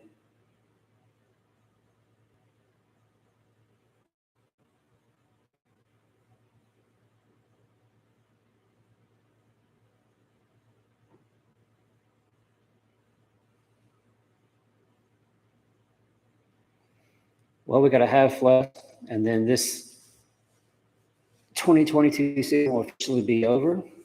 Looking forward to Oklahoma and what they're going to do in the 23 season. If you weren't on here earlier, I was talking about how I'm going to be doing a video tomorrow where I talk about you and all the portal guys that they've had transfer in. I think OU's up to like 9 transfer guys that are coming in. So looking forward to doing that and making a lot of content. So moving forward, my plan is here in the near future, anytime that there's anything going on with recruiting with Oklahoma, definitely going to cover that. Softball starts in about a month for Oklahoma. So looking forward to covering the Oklahoma Sooners in softball and seeing if they can't three-peat. Because when it comes to softball, Oklahoma is that program there, the premier program in college softball, and it's not even close. OU getting they're getting a brand new stadium for that softball team, well deserved. To me, Patty Gasso is the coach when it comes to college softball. She is the Nick Saban when it comes to college softball. So looking forward to covering them here in about a month. Looking to do a lot of live videos covering the senior softball team as they see if they can't three-peat. They're going to come in as the overwhelming favorite. So if they can stay healthy, there's no reason why they can't do it.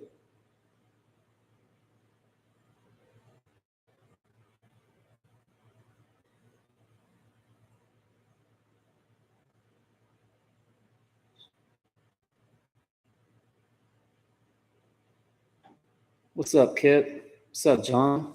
What's up, Daniel? How are y'all doing tonight? Hope y'all are having a great night.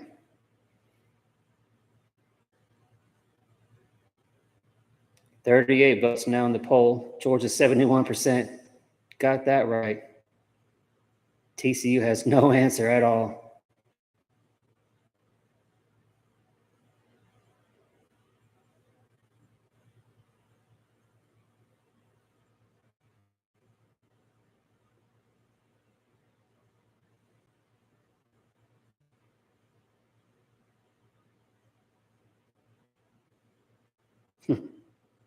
Wagner, what's up, man?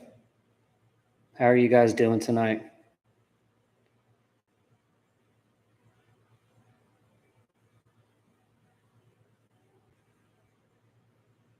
I was able to get one of these hats as I'm an Army vet.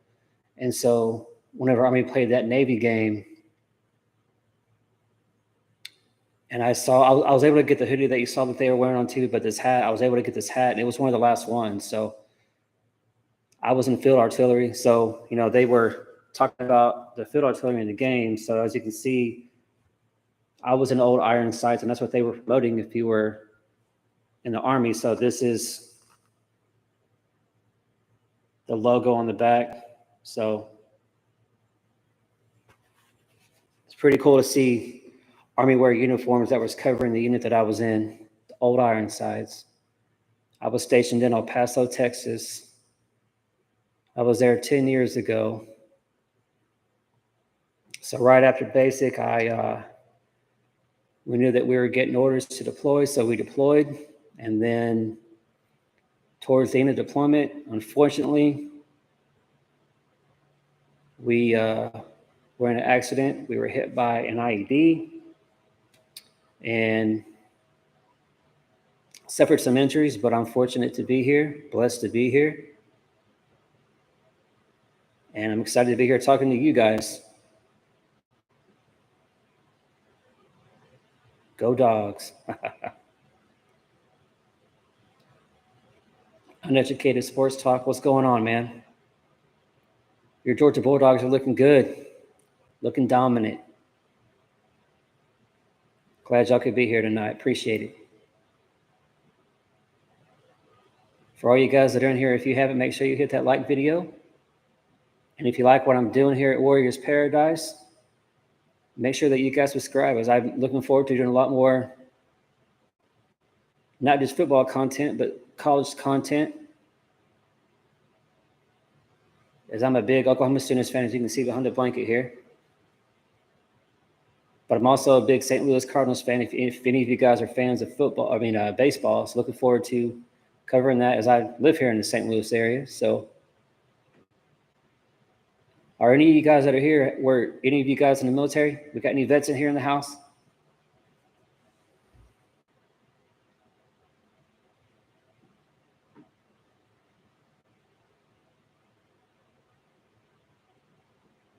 If you guys were in the military, what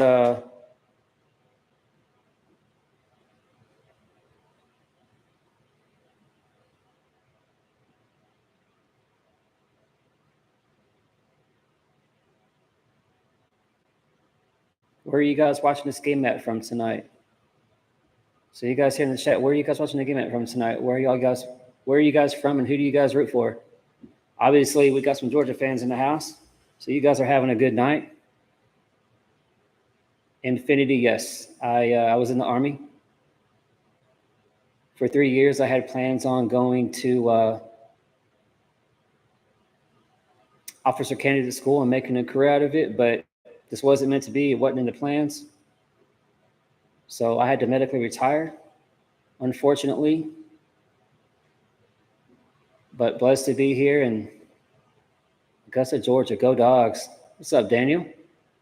Glad you could be here tonight. Louisiana. Go Saints. And the LSU Tigers. Yeah, LSU.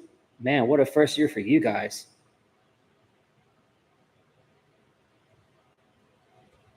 LSU got all the way to the SEC title game. Man, what a great first year for you guys and Brian Kelly. I did not see LSU being that good this year. I didn't see it. But man, you guys had a great season. Starting second half here, TCU kicks it out to Georgia. We'll see how long Georgia keeps the starters in. I see Georgia maybe one or two more drives, and then they're going to shut it down and bring in all the backups, give them some experience here. Deshaun, what's up, man? There's a guy here from St. Louis, Missouri Tigers. Yeah, I'm an OU fan, so being up here in St. Louis, I see a ton of Missouri Tigers for sure. I do see a lot of OU fan from time to time. See more than what you would think, but yeah, I'm definitely in Missouri Tigers country for sure.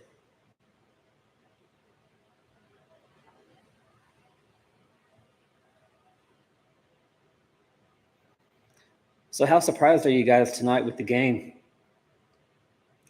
I really thought TCU would cover the point spread of 13 and a half.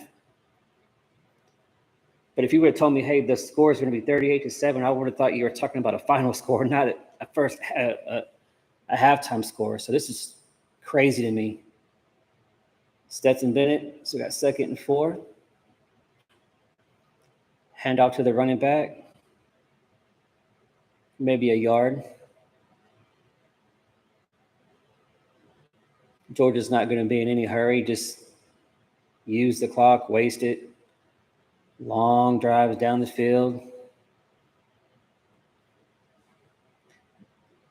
Deshaun, I was hoping for it, man. I was rooting for the little guy. Still with OU being in the Big 12, I was hoping to see TCU win, but I did not think it would turn into a blowout like this. This is ridiculous. 3rd and 3, incomplete. 4th down. TCU got to stop. Now let's see if TCU can do anything with the ball on offense.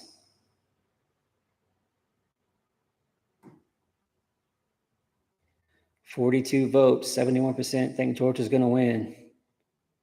Well, you 71% were absolutely correct. Georgia with the punt. Ball bounces and TCU is going to start it. Got a flag. Ball bounces out at around the 20. We'll see what the flag is. As TCU is going to come out and try to get something started here in the second half.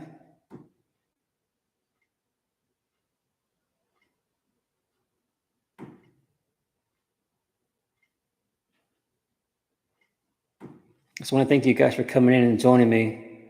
I'm new to the YouTube game. I'm a smaller channel, but I want to thank you all for coming in and watching this with me. I appreciate it. I really didn't know what to expect, so I just want to thank y'all for being here with me. Appreciate it.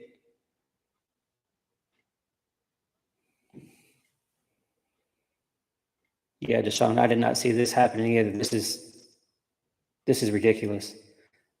I knew that TCU was overmatched, but damn, this is just ridiculous.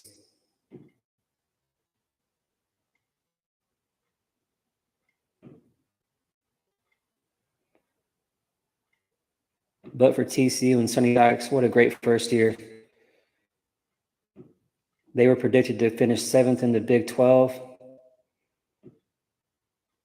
But man, what a hell of a year for TCU.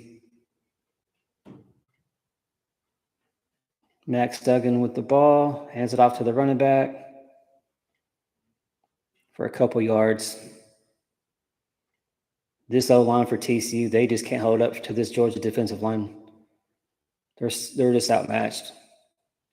The D-line is massive, and it's showing.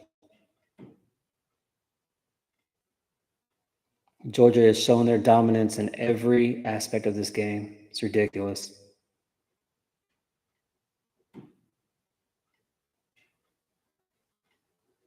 Max Duggan back with the catch, about 4 yards.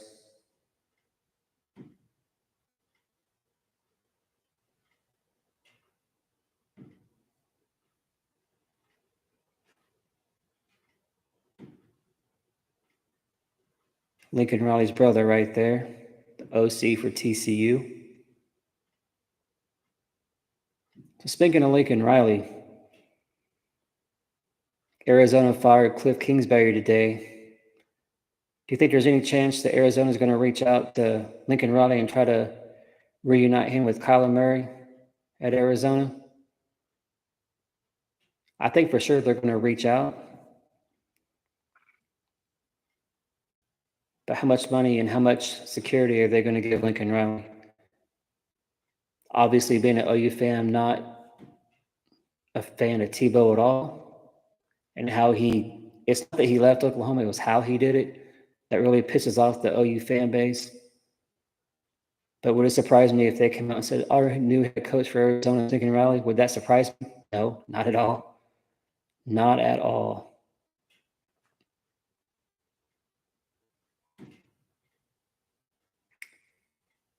But if you ask me, Lincoln Riley, I think, with Caleb winning the Heisman, he's the overwhelming favorite to win the Heisman here in the 23 season. I just don't. I think after the 23 season, I think Lincoln Riley's out. I think he goes to the NFL because I don't think he wants any part of being in the Big Ten and having to go up to Michigan in November or Ohio State or Penn State. What he's building, what he built at Oklahoma, and now what he's trying to build at USC, unless there is a massive overhaul change on the defensive side of the ball, USC is to get destroyed in the Big Ten. So I don't think Lincoln Riley makes it to the Big Ten by the time they get there. I think he will make his move to the NFL.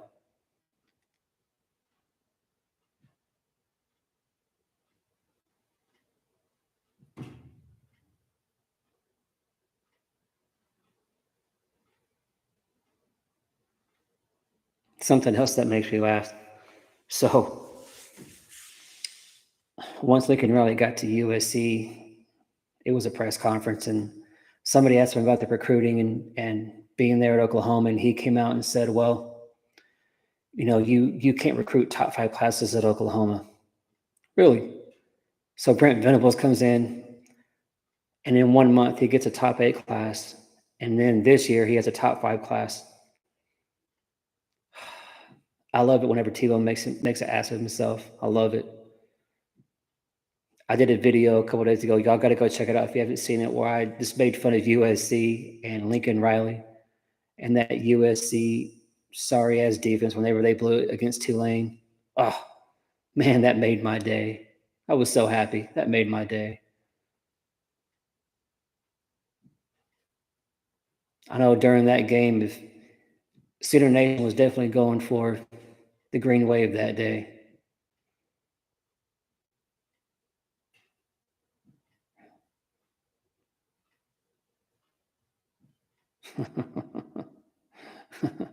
Right? Yeah, Deshaun, check it out, man. I do a lot of videos covering Oklahoma, college football. I'll be covering baseball when it comes up. We're both here in the St. Louis area, so I got to cover the Cardinals. I'm a big Cardinals fan, so I've got to cover the hometown team. And then being a military vet, I also like covering videos that can help our veterans. As veterans struggle, and those organizations that help our veterans, as I have benefited from that in the past. So yeah, man, if you like what you see, definitely subscribe. I'd like to have you join the family. Brock Bowers, man, again, best tight end in the country. Just continuing his dominance. They're probably going to give the MVP to Stetson. Man, I'm giving it to Brock Bowers, man. What a hell of a game.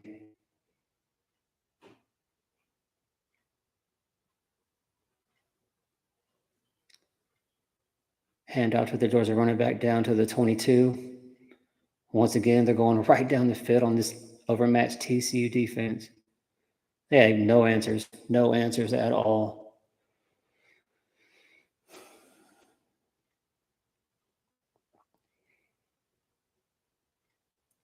Deshaun, thank you for being here. I appreciate it. Appreciate you being here and watching the game with me. Just interaction.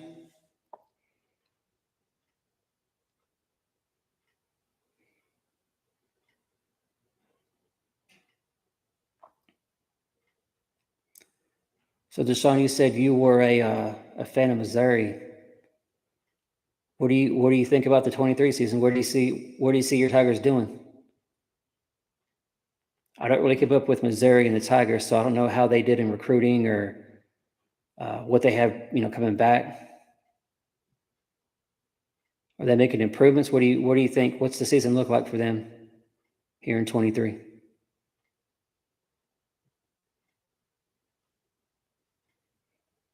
And I know when they were talking about how they would schedule the SEC once OU and Texas is in, um, doing the whole pod thing, I could definitely see them putting OU with Missouri, Texas, of course, and probably Arkansas.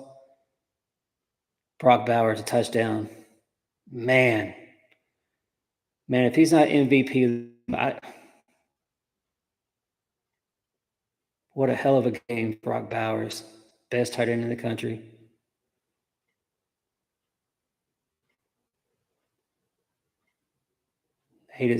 No answers. No answers for Georgia. That's probably the last play for the starters, I would think. Hell, you're up 45-7. Unless they're just hell bent on embarrassing TCU and destroying them, but I don't see why they would do that. So I don't think from here you go see any more of the starters. There ain't no point. You guys have won the game clearly. The game's over. So I'm sure we'll see a lot of the backups for Georgia come in. What a catch by Brock Bowers.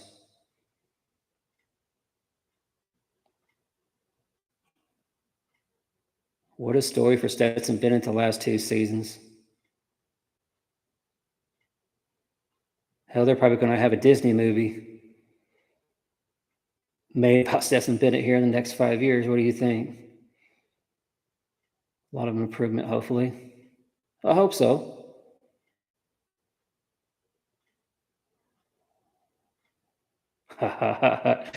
Deshaun, they would probably get there.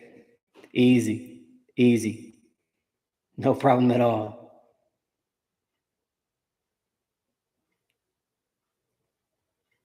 Man, 45-7. Man, did not see this coming. I was trying to think in the past national championship games, what is the biggest blowout that y'all can remember? I'm trying to think. I mean, there's been blowouts by 20 points or so, but not 45-7 and counting. Unfortunately, the 2003 or 4 for Oklahoma, man, USC came in and they whipped our ass pretty bad, but it wasn't like this.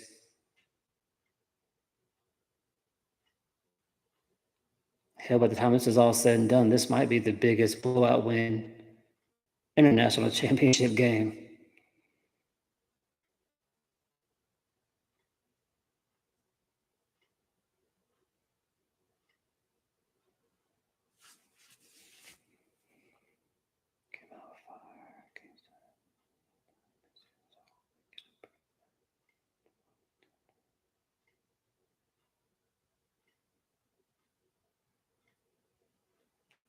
Deshaun, just like Oklahoma, yeah.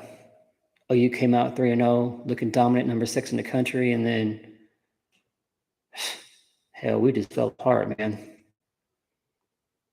Start out 3-0 and then finish 3-7 the rest of the way. Our first losing season for Oklahoma since 1998. It's ridiculous. But as an OU fan, I feel like the future is really, really bright for Oklahoma. Even making the move to the SEC. I think OU is going to be just right for sure. As BV is starting to stack some of these recruiting classes, he's hitting the transfer portal hard and heavy. We're trying to get bigger to get the size that we need to be successful in the SEC. Because when Bill was in charge with his coaching regime, it was all about speed D as they called it, which was horrible. So pretty excited for Oklahoma moving into next year, especially for the defensive side. Pretty excited to see the OU defense on the field next year. TCU runs it back on the kickoff to the 31. We got flags.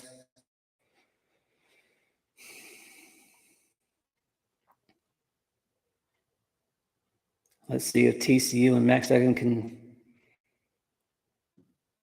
help us get a first down, let alone get some points. Maybe move the ball at this point on Georgia.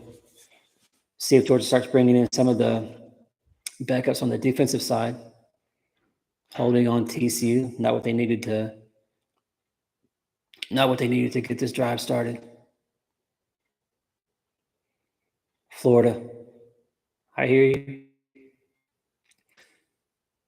For me, Florida,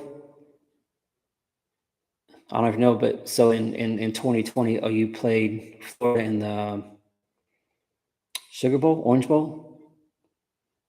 And of course, Florida came out, and before the game, the coach came out and was talking about how, well, our season ended last week against Alabama. So this, that's not the real Florida team. So just him saying that just pissed off all of Center Nation, and go out there and then we just whip their ass. So yeah, I'm with you. Not a fan. I'm not a fan of Florida, and of course, not a fan because in Tebow in 2008, they beat my Oklahoma Sooners 24-14 in that national championship game. Max Duggan with a run to get a first down using his legs.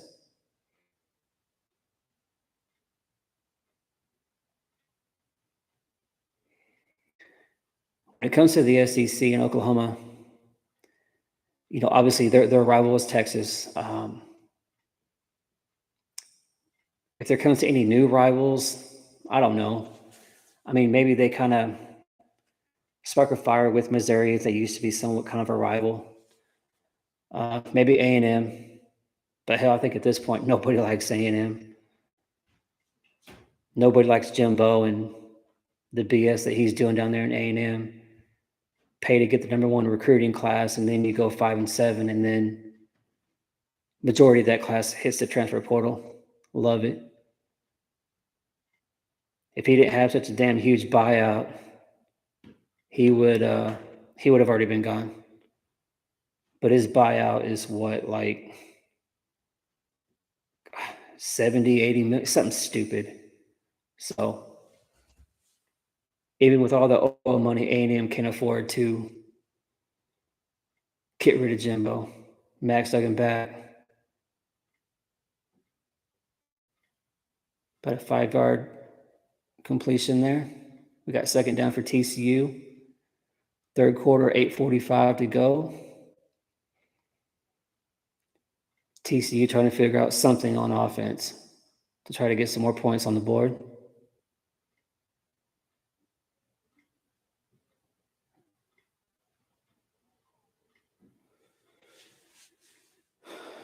Max Duggan back, 2nd and 4. Looks back to pass, looking, running from that Georgia pressure, and have to throw it away. This size for Georgia just continues to dominate. TCU just overmatched.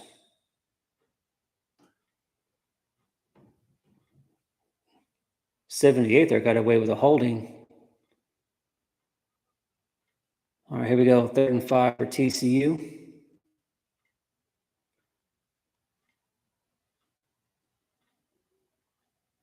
See if they can continue the drive. Max Duggan with it. Looks to run, slips. Gets tackled in the backfield. 4th down.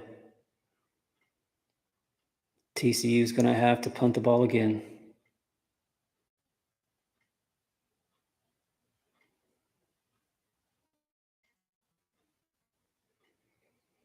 If he hadn't slipped, he may have had a chance to make some noise there on that run, but after that slip, Georgia was able to catch to it.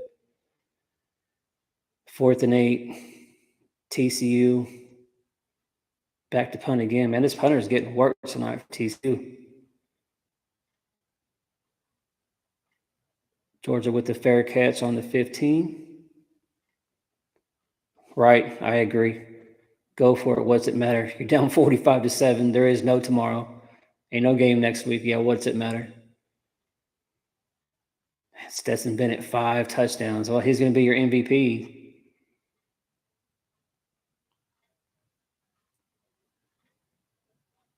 I'd be stunned if they don't make a Disney movie about Stetson Bennett here in the next 5 years. What a story. Not a fan of Georgia at all, but damn, what a story, man.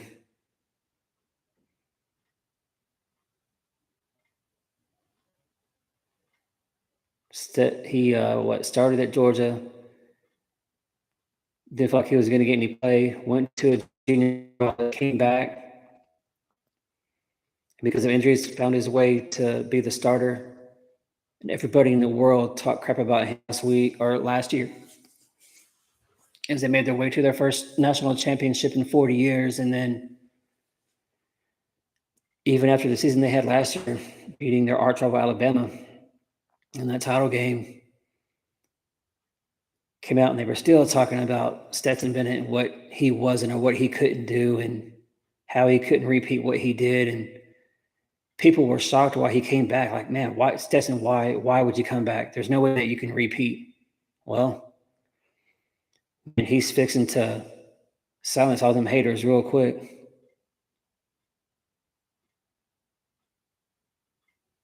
A walk-on to come to a Power 5 program, become the starter because of an injury, and then help that team win back-to-back titles. Insane.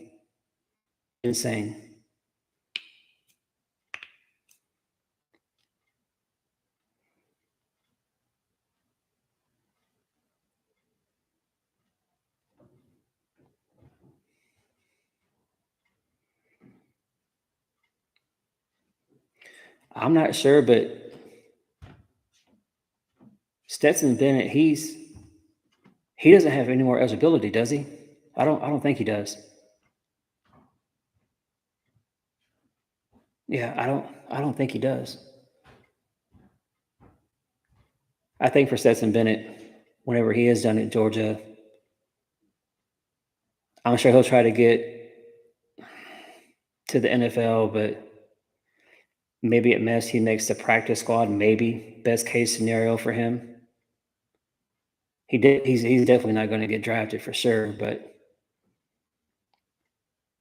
maybe he'll make the practice squad for some team in the NFL. Now, if I was betting on it, do I think he'd make the NFL, make an NFL team? No, but I'm sure he's going to try, right? Nobody thought he could do what he did here at Georgia, and damn, he's shocking the world when it comes to that.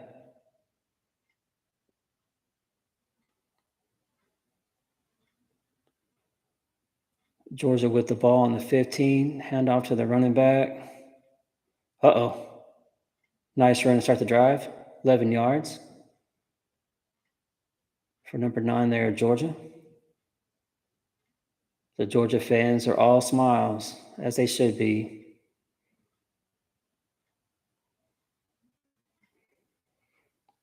Can't wait till the day that Oklahoma's in that situation again. It's been too long. It's been over 20 years. Hopefully with Brent Venables in the next 5 years or so,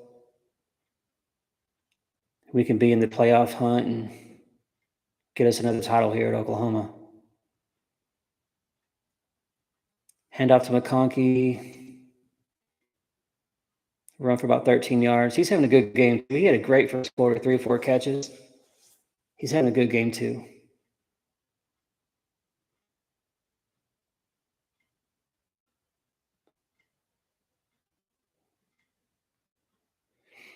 Right, Jashawn. Maybe he's the Brock Purdy of this past draft. Maybe.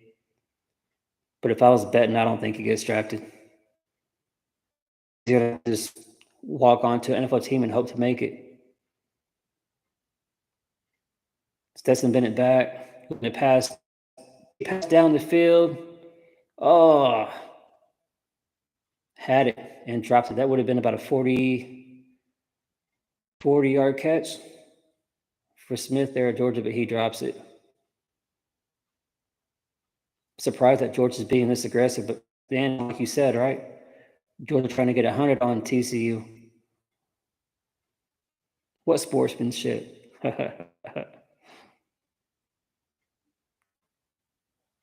Kirby Smart.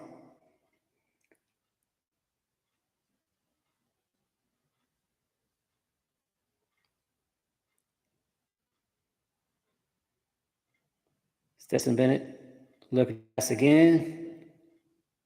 In coverage. Number 5 with the catch there for another Georgia first down. Got a flag. What do we got?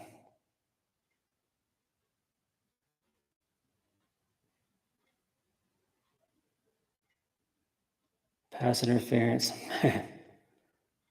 Although penalties, it's been a pretty clean. It's been a pretty clean game when it comes to penalties. Oh yeah, obvious pass interference there. My number 1 at TCU. Yeah, you can't do that, son.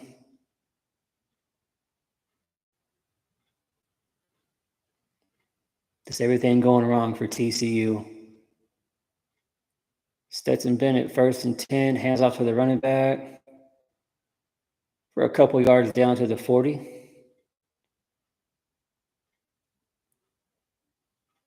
Under 6 minutes to go in the third quarter. Georgia blowing out TCU 45-7.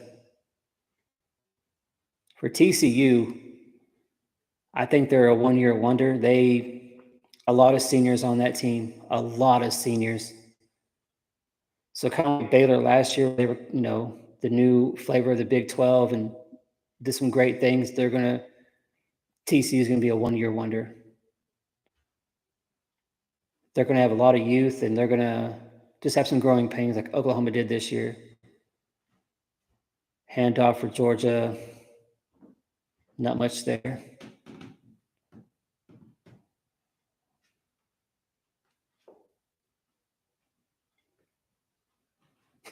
Right, John. Sure are. Got that right. Stetson, 263 yards in the game, 3 touchdowns. With a couple of rushing touchdowns to go with it, so having a hell of a game. Hell of a game. If you told Stetson Bennett, hey, these are going to be your stats midway through the third quarter, he'd be like, hell yeah, I'll take that.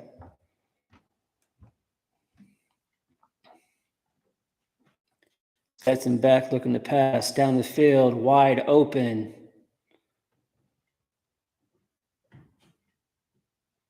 To big 0. Man, that's a big dude, number 0. Man, Georgia's just massive everywhere. Look at the size compared to TCU. Wide open in the middle of the field. Stetson all day to pass the ball. Man, I thought Brock Bowers was big. I think that dude's even bigger.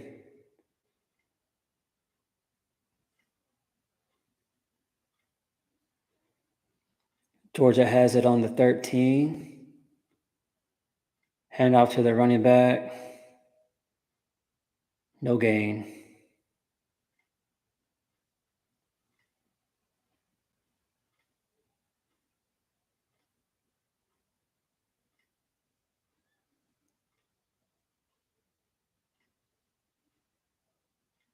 Hey, Deshaun, do you watch the NFL? Who's your team in the NFL? I'm a Colts fan.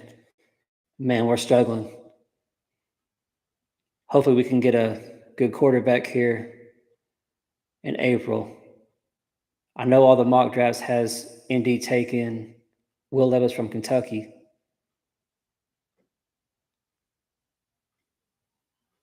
Years back, whenever Indy was fortunate to get Peyton, and they had that great run.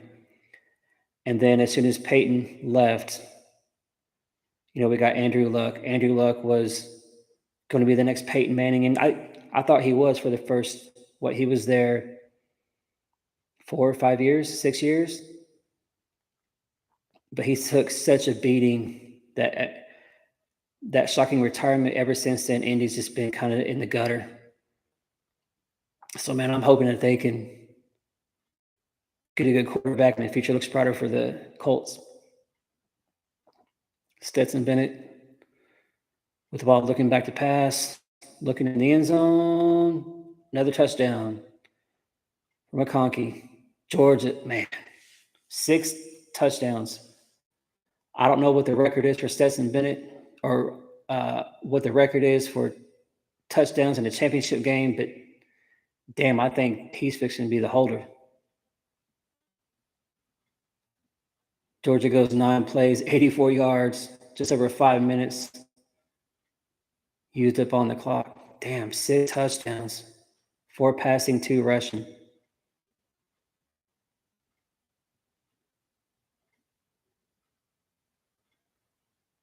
All right, at this point, unless Deshaun's the head coach, Georgia takes out all the starters, right? Unless TCU was running their mouth, or I don't know. There's no reason for Georgia to keep the starters in, unless they're just trying to break records. We know if Deshaun was a coach, he's trying to get to 100 to break all the records in the NCAA. I think come the fourth quarter, you got to put in all your backups, maybe some of your seniors who don't get a lot of playing time. Give them that experience, that way they can tell their kids and grandkids, hey, I got to play in a national championship game in college football. So I really think you're going to see Georgia. That's what I would do if I was a coach. Now, if it was Oklahoma playing a Lincoln Riley team, Mike Deshaun, you got to put 100 on 150, whatever you can put on them. But that's just me. That's just Sooner Nation. But unless TCU has really pissed off Kirby Smart or Georgia, there ain't no need. You showed your dominance. You showed that TCU was no match at all, and that 13.5 point betting line, hell, they should have made it a 30-point betting line. Man, even they didn't see this coming. 200, right?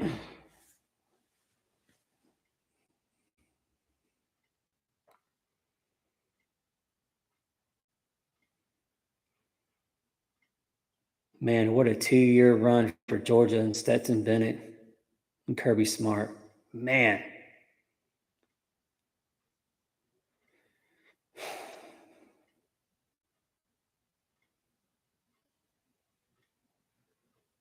Makes me think about, Stetson being a walk-on and having to prove himself to become the starter. It makes me think about Baker in Oklahoma.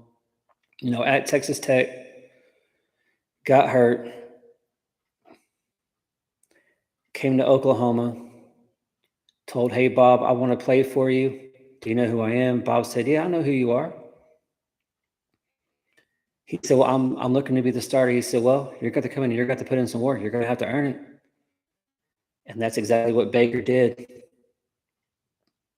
Came in, had his growing pains. Speaking of Georgia, 2017 playoff game, that's forever going to haunt me, and it's going to forever haunt Sooner Nation. We had the team that year, offense, defense. We had that big lead on Georgia, and we blew it. And it would have been Oklahoma and Alabama that year for the title game. Man, I would have loved to have seen that game. Baker Mayfield. Oh, gosh. Mark Andrews, the running backs we had, the defense that we still had. Man, that would have been one hell of a game. OU, Alabama. But, Lincoln Riley, as he's proved 1 billion times now, the lead is never enough if you're Oklahoma or if you're a Lincoln Riley team. I saw someone about Tulane a couple weeks ago. All right, here we go. 52-7. TCU just trying to get a first down, something positive.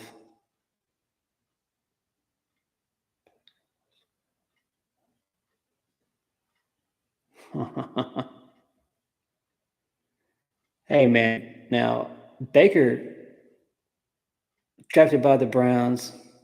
Hey, man, he got them to the playoffs, right? They had their first career win and first playoff win in how many years? I mean, so he did some good things.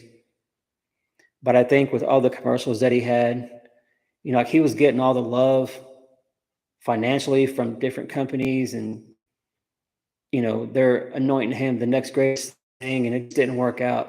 Just didn't work out. And then I think once he was cut and he went to the Panthers, he was humbled. Ravens fan, okay, I got you. I understand now. Hoping for the Browns or for the fall of Baker. I understand. So if you're a Ravens fan, what's up with Lamar? Is he gonna re-sign, or what's up with that? If the Ravens were smart, they want to sign him, don't they? I mean, Lamar is pretty special. And if they don't, do they go somewhere in the draft, or what do you think they do with Lamar? Oh, here's a big play for TCU. First big play since the first quarter. Davis with the 25-yard reception.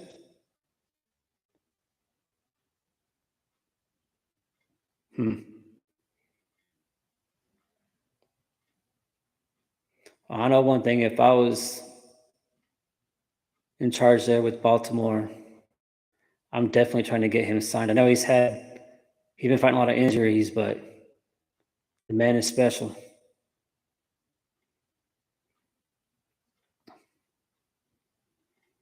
For y'all that are in here, make sure you guys hit that like button for me. I appreciate it. I'm a small channel trying to grow. I appreciate all you guys being here. And I wish the game was more competitive. Be a lot more to talk about, but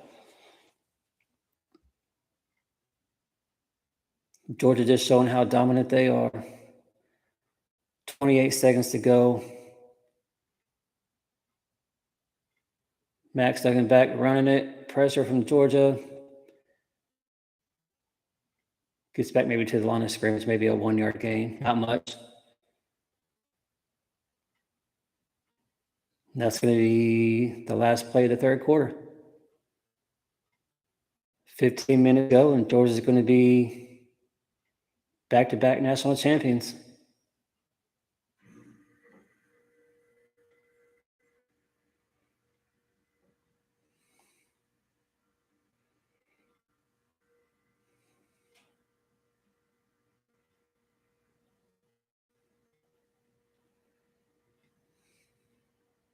Right. I don't know what kind of draft capital or how many draft picks they have, if they've stacked any, if you're Baltimore, but yeah, if Lamar is just asking way too much, then definitely, because this year is a really good year to go get a quarterback. There's a lot of good quarterbacks in this year's draft, so maybe you spend some draft capital and move up. I'm not sure where they would be in the draft. I'm not sure. But yeah, maybe you guys move up and get. I mean, Indy, I think, is at number 4, and the best they can do is Will Levis from Kentucky. So I know you got C.J. Stroud from Ohio State coming out. Obviously, you got Bryce Young from Alabama coming out. You got Will Levis coming out. Who's another quarterback that's coming out that's going to go? I'm trying to think. Gosh, who's another quarterback? Can y'all think of anybody that's coming out quarterback wise?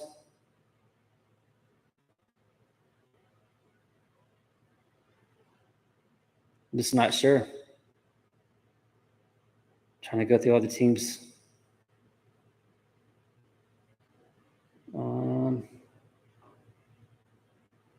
Yeah, I'm not sure.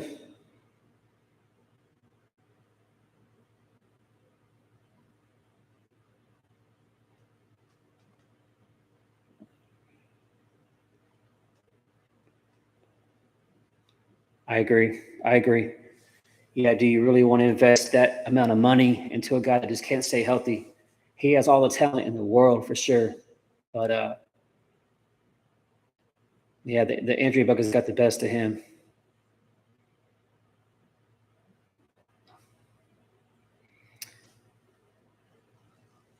For some of y'all that made us enter the chat, I'm from St. Louis, and Jashawn here. We're both from St. Louis area, but where are you guys watching that from tonight?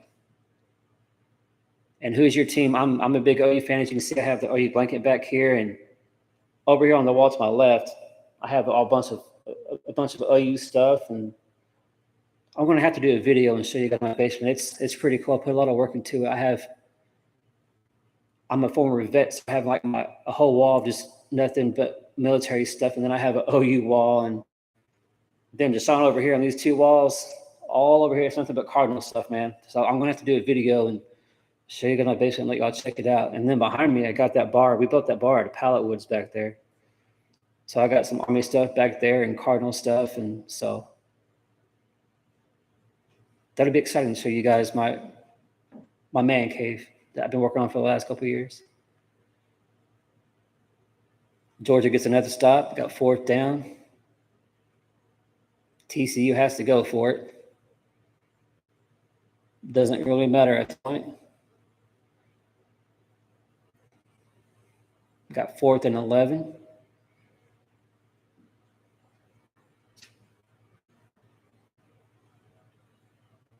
All right, here we go. 4th and 11. TCU on the 46. See if they can get a big first down here. Matt, here comes the Georgia defense. Should have been another turnover. Should have been another pick out of the hands of the Georgia defender there. So Georgia's going to get the ball.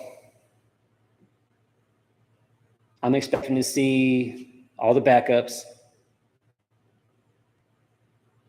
because they didn't put Deshaun in charge. So should be the backups out here.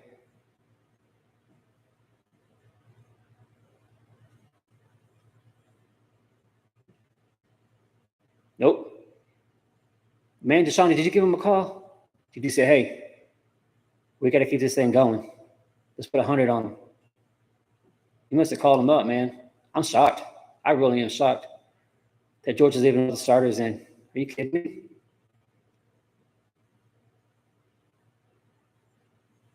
Robinson for Georgia with 3-4 yards there on that carry. Got 2nd and 7 for the Bulldogs. 14 minutes to go in this 2022 national championship game.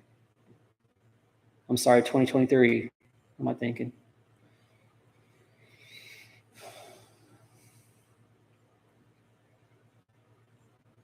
Stetson Bennett all smiles. His teammates are letting him know what a great game he played. They're in the huddle. Brock Bowers still out there. Washington, the other huge tight end for Georgia. Georgia, man, they have stacked some tight ends. Their tight end room is ridiculous. Got the timeout here. Yeah, this is where they're bringing the starters out.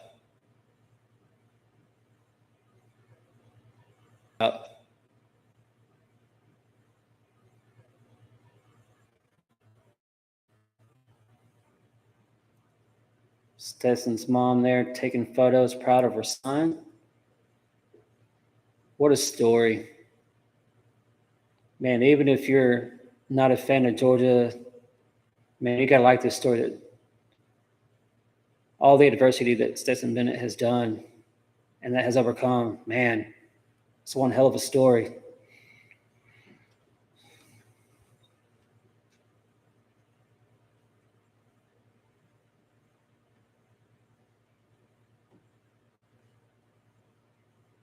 St. Louis Blues, yeah, I've tried. No, I moved up here. I moved from Oklahoma up here to St. Louis in 19, so that was the year that they won the Stanley Cup. I watched that game to see what hockey was all about, but I would like to go to one Blues game. I haven't yet, just to see the experience. But man, I can't get into hockey, man. I can't. I just doesn't excite me.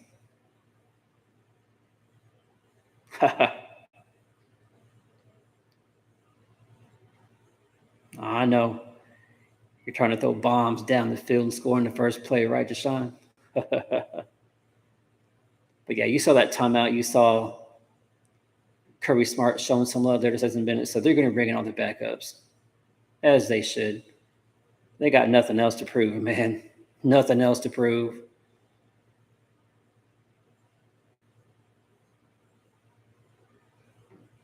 You guys are dominant. You guys are going to be the team to beat for years to come, it looks like. And you guys are the premier program. They've overtaken Alabama. Have overtaken Alabama for sure.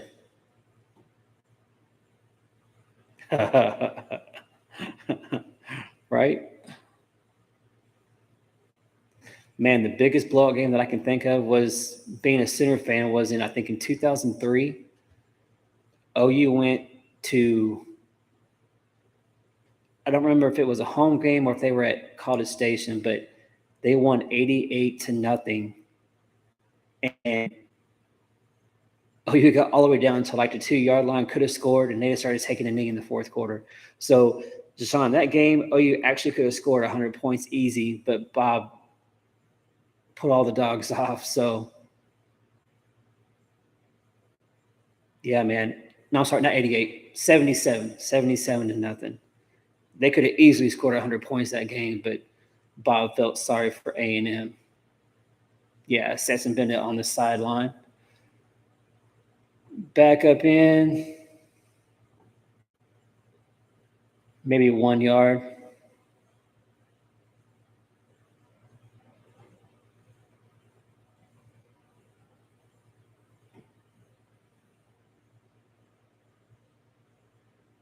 What a night for Stetson Bennett. He's going to be your MVP, player of the game for sure. What is that? 6 touchdowns by Stetson Bennett. It's ridiculous. 4 passing, 2 rushing. 3rd and 5 for Georgia.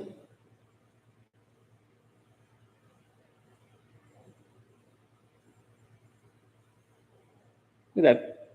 Man, Georgia brings in backups. No difference. Georgia showing some of their depth. All right, 6 touchdowns, so he's tied for the most. Man, see, Deshaun, if you were in, you could have got Stetson their record with 7. Man, Stetson's family excited. We got 12-10 to go in the game. Georgia's backups are in, moving right down the field on TCU. Hand off to the running back. Maybe 1 yard on the carry.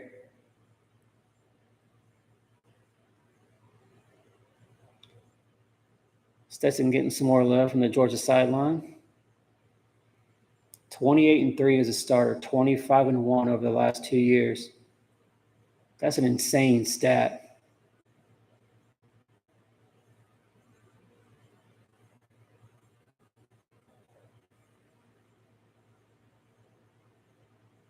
Athens and Georgia, the Bulldog Nation, or whatever they call themselves, going to be partying tonight. Big party in Athens. Hand off to the running back for about 3-4 yards. Beck is the backup quarterback here for Georgia.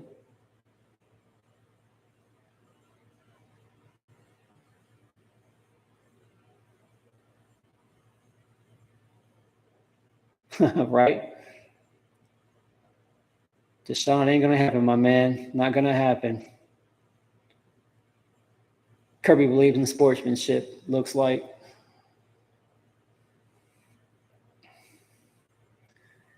Let's see if the backups can do what the starters did and go right down the field, put up some points. They're in field goal range. Oh, going to the end zone. overthrown out of bounds. 4th and 5. Yeah, Georgia's probably just going to go for it.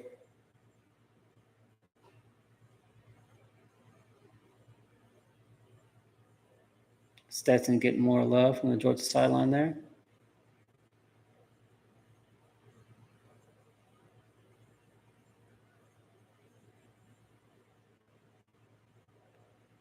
Man, Georgia did not play their best game against Ohio State. I think that game woke them up, and they knew that they did not play their best game. And, man, today they showed their best. Another first down for Georgia on 4th and 5. Well, Deshaun, they're not slowing down. Still passing the ball. Beck with the big throw right there on 4th and 5. Georgia now in the red zone. 1st and 10, 10 minutes to go.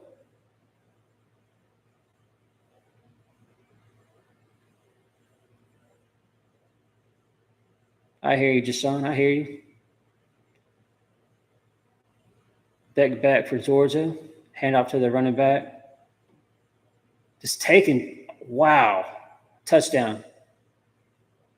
Should have been stopped at the 10. Running back came in, broke tackles, and just kept going down the field. I thought it was a touchdown, saying that he was stopped on like the half-yard line. 1st and go for Georgia. 9.5 to go in the game. Another touchdown for Georgia. Yeah, he got in. He's in. Touchdown.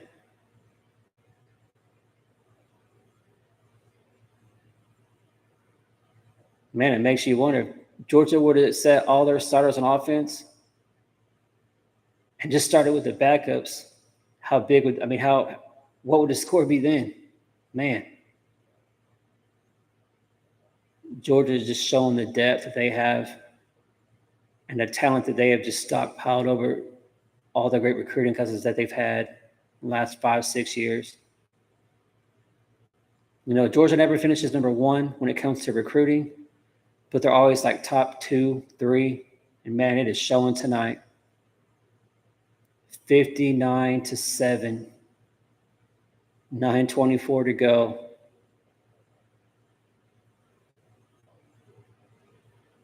I don't even think Georgia fans saw this coming. Not this kind of beat down.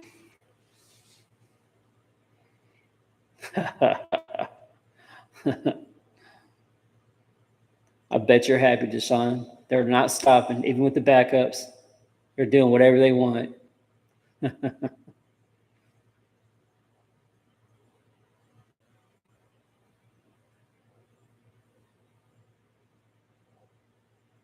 Oh, man.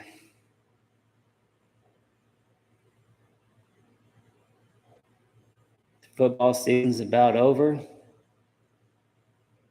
Got recruiting. That's still hot and heavy for sure. You got the transfer portal and guys making moves every day. I know I listened to a podcast with Gabe Eichert and Teddy Lehman, former OU greats, and they call this, when it comes to recruiting, they call this the graphic season. You know, as guys put up graphics saying, hey, I'm going to the NFL, or I'm coming to Oklahoma, I'm staying in Oklahoma, whatever it may be. No, man, not at all. They did mistakes. Just overmatched. You know, Michigan was one thing, but Georgia is just in a class of their own. Which, Deshaun, you being a Missouri guy, that's the one game you guys had Georgia beat the whole game in like the last 4 minutes. So you guys were the one team this year that really gave Georgia a run for their money, that really had them scared. I don't know if you guys watch Uncle Lou. He's a big YouTuber. He's a big Georgia fan. And even he was like saying the whole game that he was scared that they were going to get beat by Missouri. So, man, that's crazy. Missouri should have won that game against Georgia. That game, I think Georgia just came in assuming they were going to blow up Missouri. We're going to just walk in here and win because we have Georgia jerseys on. But somehow Missouri let that one go.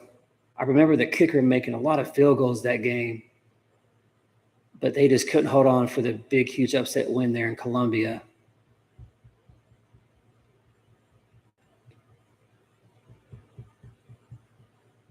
Right. I really thought it would be a finish kind of like the Michigan game, great game back and forth all game long. And it would just come down to whoever had the ball last. I don't even think Georgia Bulldog Nation saw this coming at all. This is one of the biggest beatdowns in a long, long time in a national championship game. Georgia had to wait, what was it, 40 years between national championships, and now they're going to have back-to-back. Crazy.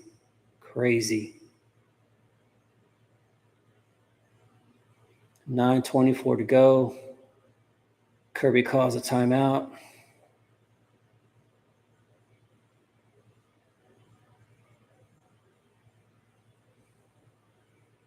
We'll see if Georgia keeps listening to Deshaun. Sorry.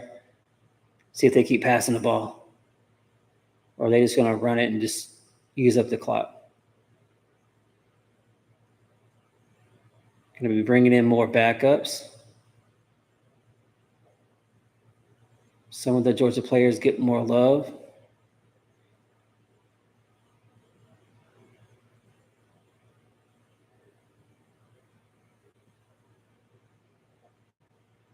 Can't wait until OU's doing that same thing, pulling out the starters as they dominate in the national championship game. Hopefully that comes to be in the next 5 years. I think it's possible. They just got to keep stacking the recruiting classes like what Georgia's done.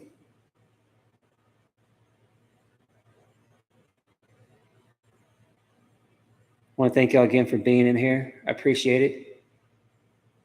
Appreciate y'all being here with me, watching the game, watching this beatdown. If y'all have enjoyed yourself, please, I'd appreciate it if y'all would hit that like and subscribe button. As I'm new here to the YouTube game, just trying to grow. So I appreciate all the love and support y'all have given me tonight. I really didn't know what to expect. Hell, I didn't know if anybody would watch this with me, but I'm glad you guys are here. Appreciate all you guys for being here.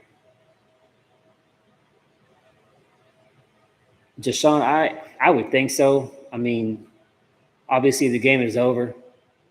You give your backups the chance to tell their families, hey, back in 2023, even though we got our ass beat, I had the opportunity to get on the field and play against one of the greatest teams in college history, in college football history, in Georgia. So yeah, Georgia has, or TCU has no chance of coming back here. So if I'm Sonny Dykes and TCU, yeah, I'm putting in my backups. Let them get to experience it playing on the field, making those memories for themselves and their families.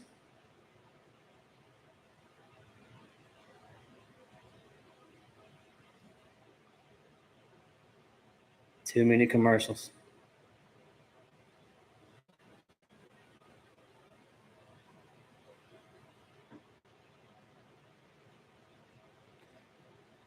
As this season winds down, who do y'all think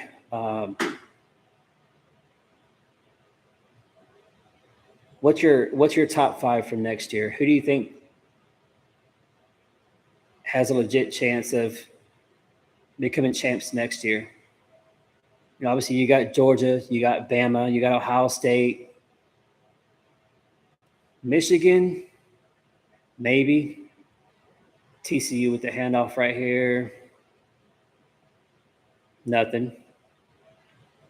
loss on the first down carry there.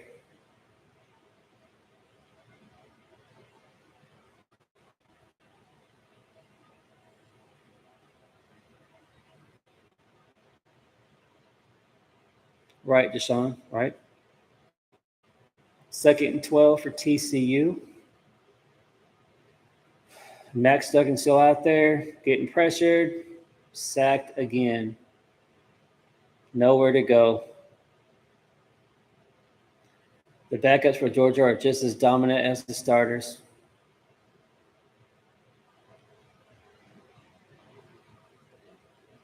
Blitz there by 23, just came in, blew up Max Duggan. 3rd and 21 for TCU, deep in their own territory.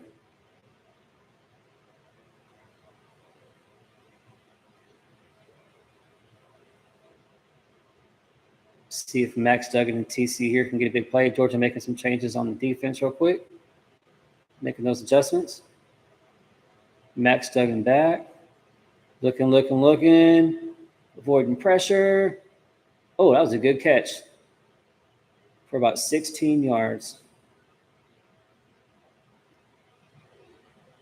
We're going to have about a 4th and 5. See if TCU can move down the field a little bit.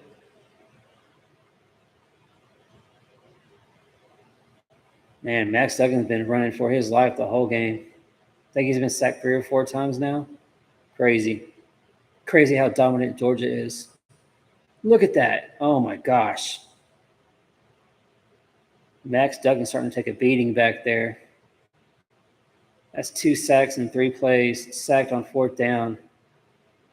Georgia's going to get it deep. And look at that. Number 11 just blew him up. Bam. No answer by TCU.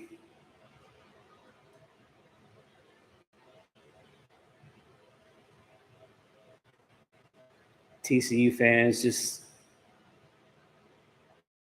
hating life right now as they watch their team getting destroyed.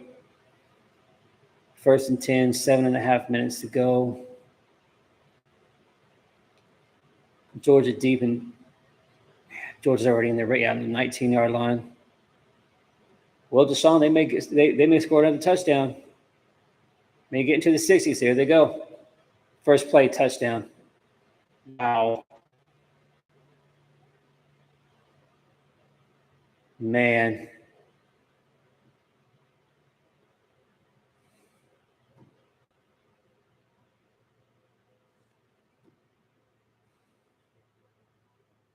Hey, Deshaun, you never know, man. I mean, TCU came out of nowhere.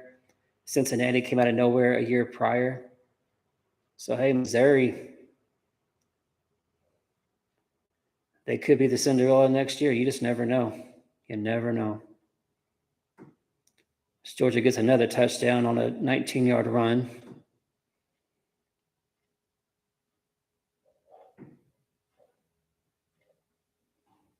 Georgia going, oh, missed. Hey, there's the first mistake by Georgia. What is that kicker thinking, missing an extra point? 65-7. God. Crazy. Crazy. I know, right? What's that kicker thinking?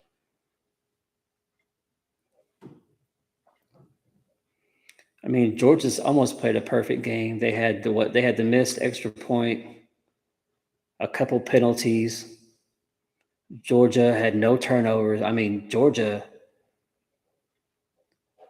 I think they probably played the best game that they've played all year. I think that Ohio State game last year really woke them up.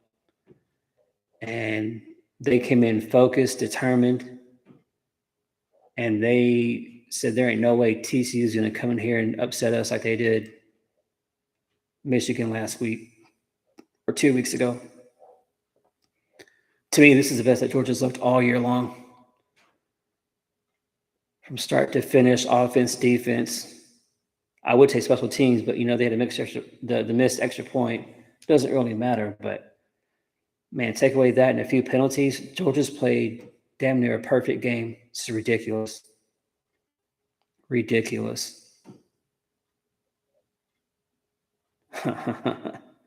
Yeah, I know that's what you would have called. I know that's what you would have called for sure. Are you doing an onside kick on the kickoff too? Surprise TCU and get that ball back so you can get into the 70s?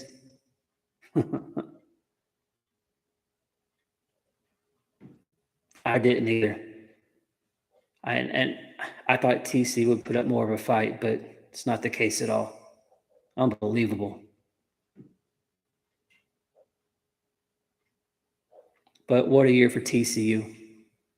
First year coach, all the personnel changes. What a year for TCU. I know they got embarrassed here, but man, they had one hell of a year. One hell of a year.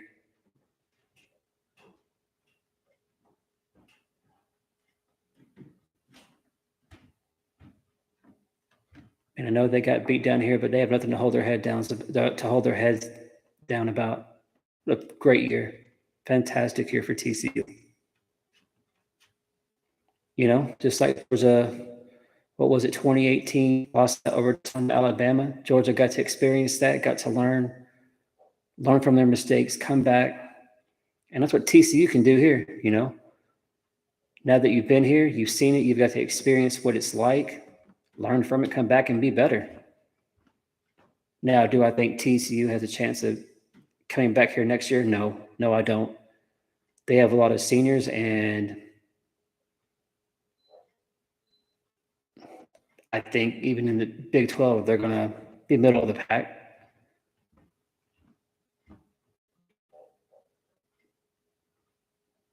I think for the Big 12 next year, I think it's going to come down. I think your top teams are going to be Oklahoma, Texas, and Kansas State. They're showing scenes there in Athens. It's going to be a party in Athens tonight. No school tomorrow. Going to be a big party there in Athens, Georgia. TCU on the carry for almost 10 yards. While they're running back, 7 minutes to go. Oh, yeah, there you go. Like I thought. You see Max Duggan there on the sideline. So put in the backups, give them that experience, memories that they can share with their family and kids and grandkids. Hey, look there, too. Hey, look at that. There you go. TCU with the first down.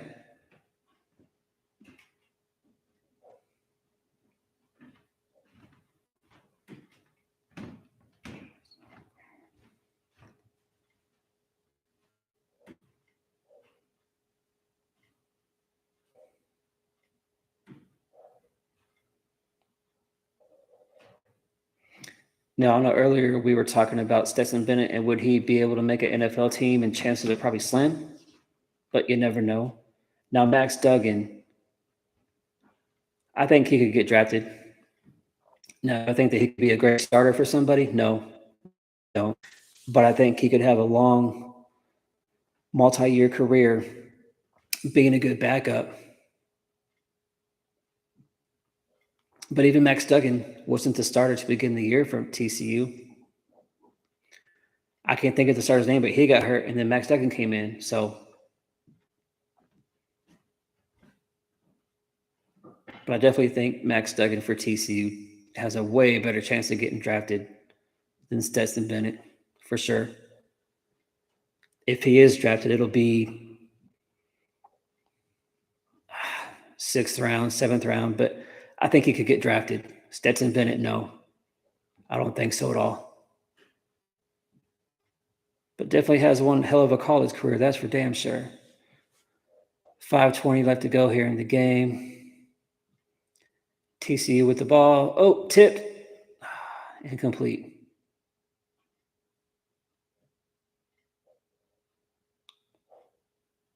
Georgia had a chance there to get another turnover.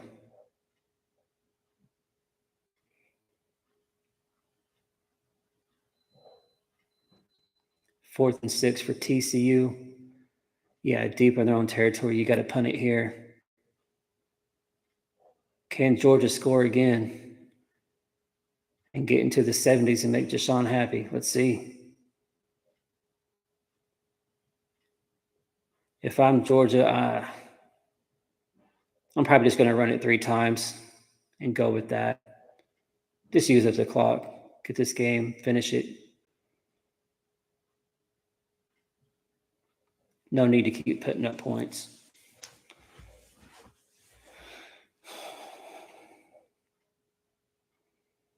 Y'all let me know in the chat, who do y'all think are the favorites coming into next year in college football? Is it same old, or do you see anybody new coming in that can make some noise? And you're going to have your Georgias and Alabamas and Ohio States and Michigan. USC will be ranked in the top 10, but they ain't going nowhere because they have no defense. I think you'll see Oregon in the top 10. Penn State could be in the top 10. Clemson. I think you'll see Clemson there in the top 10. In the Big 12, I don't think you'll see anybody ranked in the top 10 in the Big 12. Texas, probably the top 15. Oklahoma, maybe top 25. I don't know.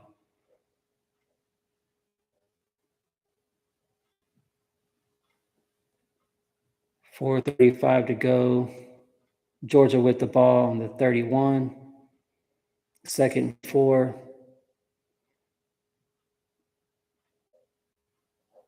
Hand off to the running back. Another big run. Here they go.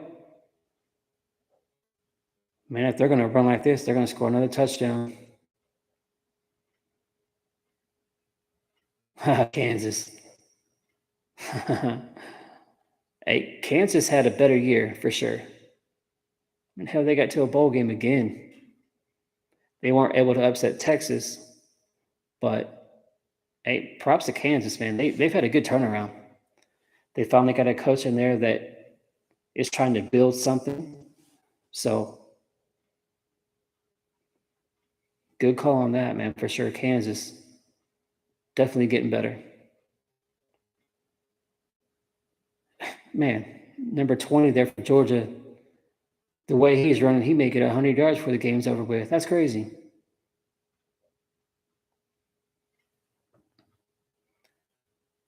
Just over 3 minutes to go here in the 4th quarter of the national championship game. Rushing yards, Georgia 252 to TCU 36. Yeah, that number don't surprise me at all. There ain't no way TCU was going to run on that Georgia defensive line. That's not going to happen. So that don't surprise me at all. Georgia was able to keep Quentin Johnston quiet the whole game. Wouldn't able to do anything. 3rd down for Georgia.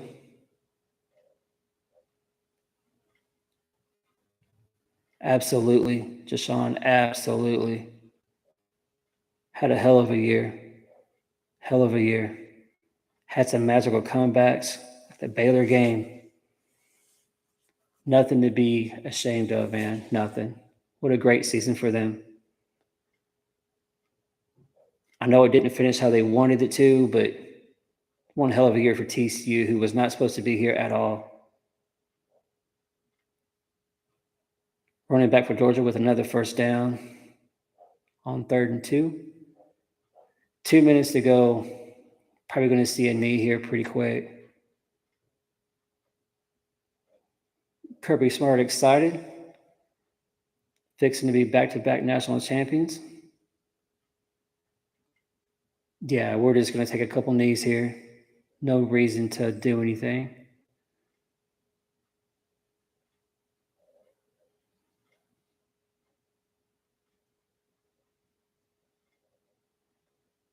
Let the clock run down.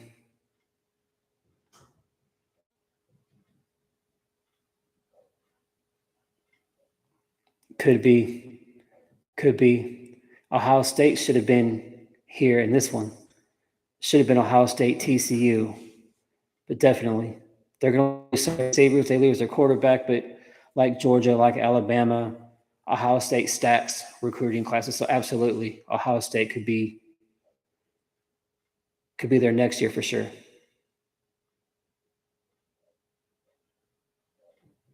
Georgia's going to come back, probably be a favorite. Have a ridiculous defense again. Quarterback, I know Beck came in to back up Bennett there. I don't know if he's going to be the guy moving into next year. I'm not sure. Bama's going to be back. Bama's always there in the thick of things. 40 seconds to go.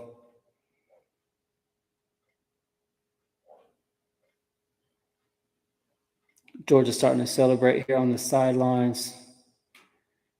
Kirby Smart giving love to his coaching staff.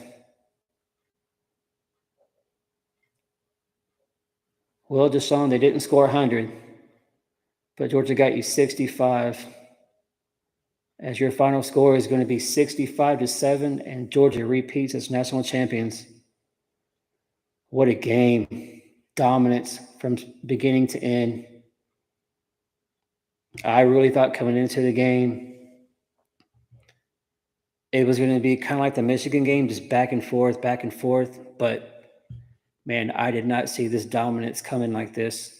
I really thought TCU would put up much more of a fight than what they did. But it just goes to show you how dominant Georgia is and that they are the premier program moving forward. No doubt about it. They're going to be the team to beat. Do you see Max Duggan walking off?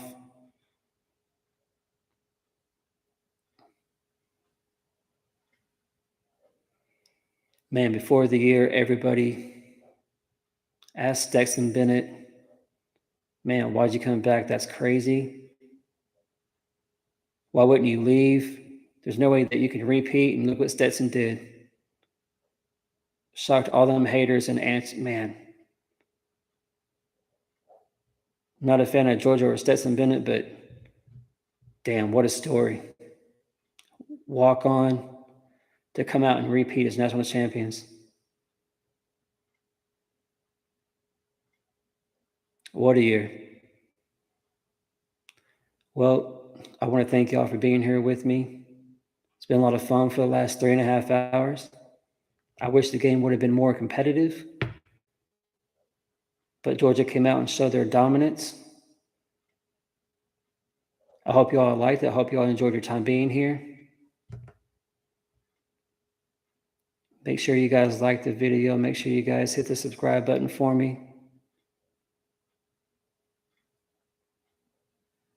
I'll be doing a video tomorrow talking about Oklahoma and the recruiting they've done lately, so be looking for that. And until next time,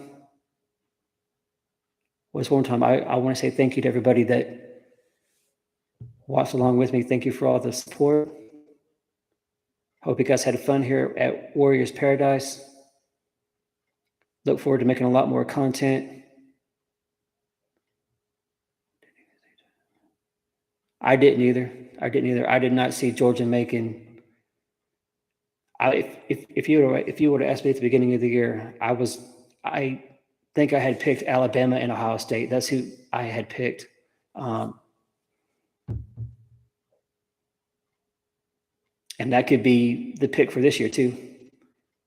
Bama, Ohio State, that could definitely be your next championship game. Hey, Deshaun, I hope Missouri does make a run, man. I hope they have a season like what TCU did, just come out and get some big wins and just shock the world. Hey, maybe, Sean, just maybe. Man, what if it was Oklahoma and Missouri in the title game? How cool would that be, right? That would be awesome.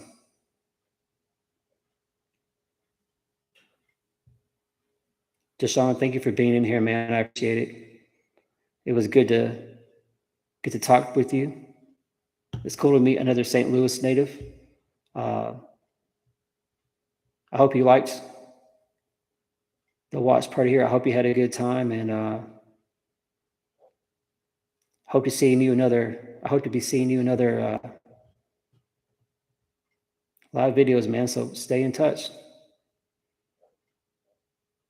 All right, you guys. The season is officially over. I want to thank y'all for being here. Just looking forward to making more content as we move forward. And with that being said, Deshaun, have a good night, bro. And I will see you guys later. Boomer.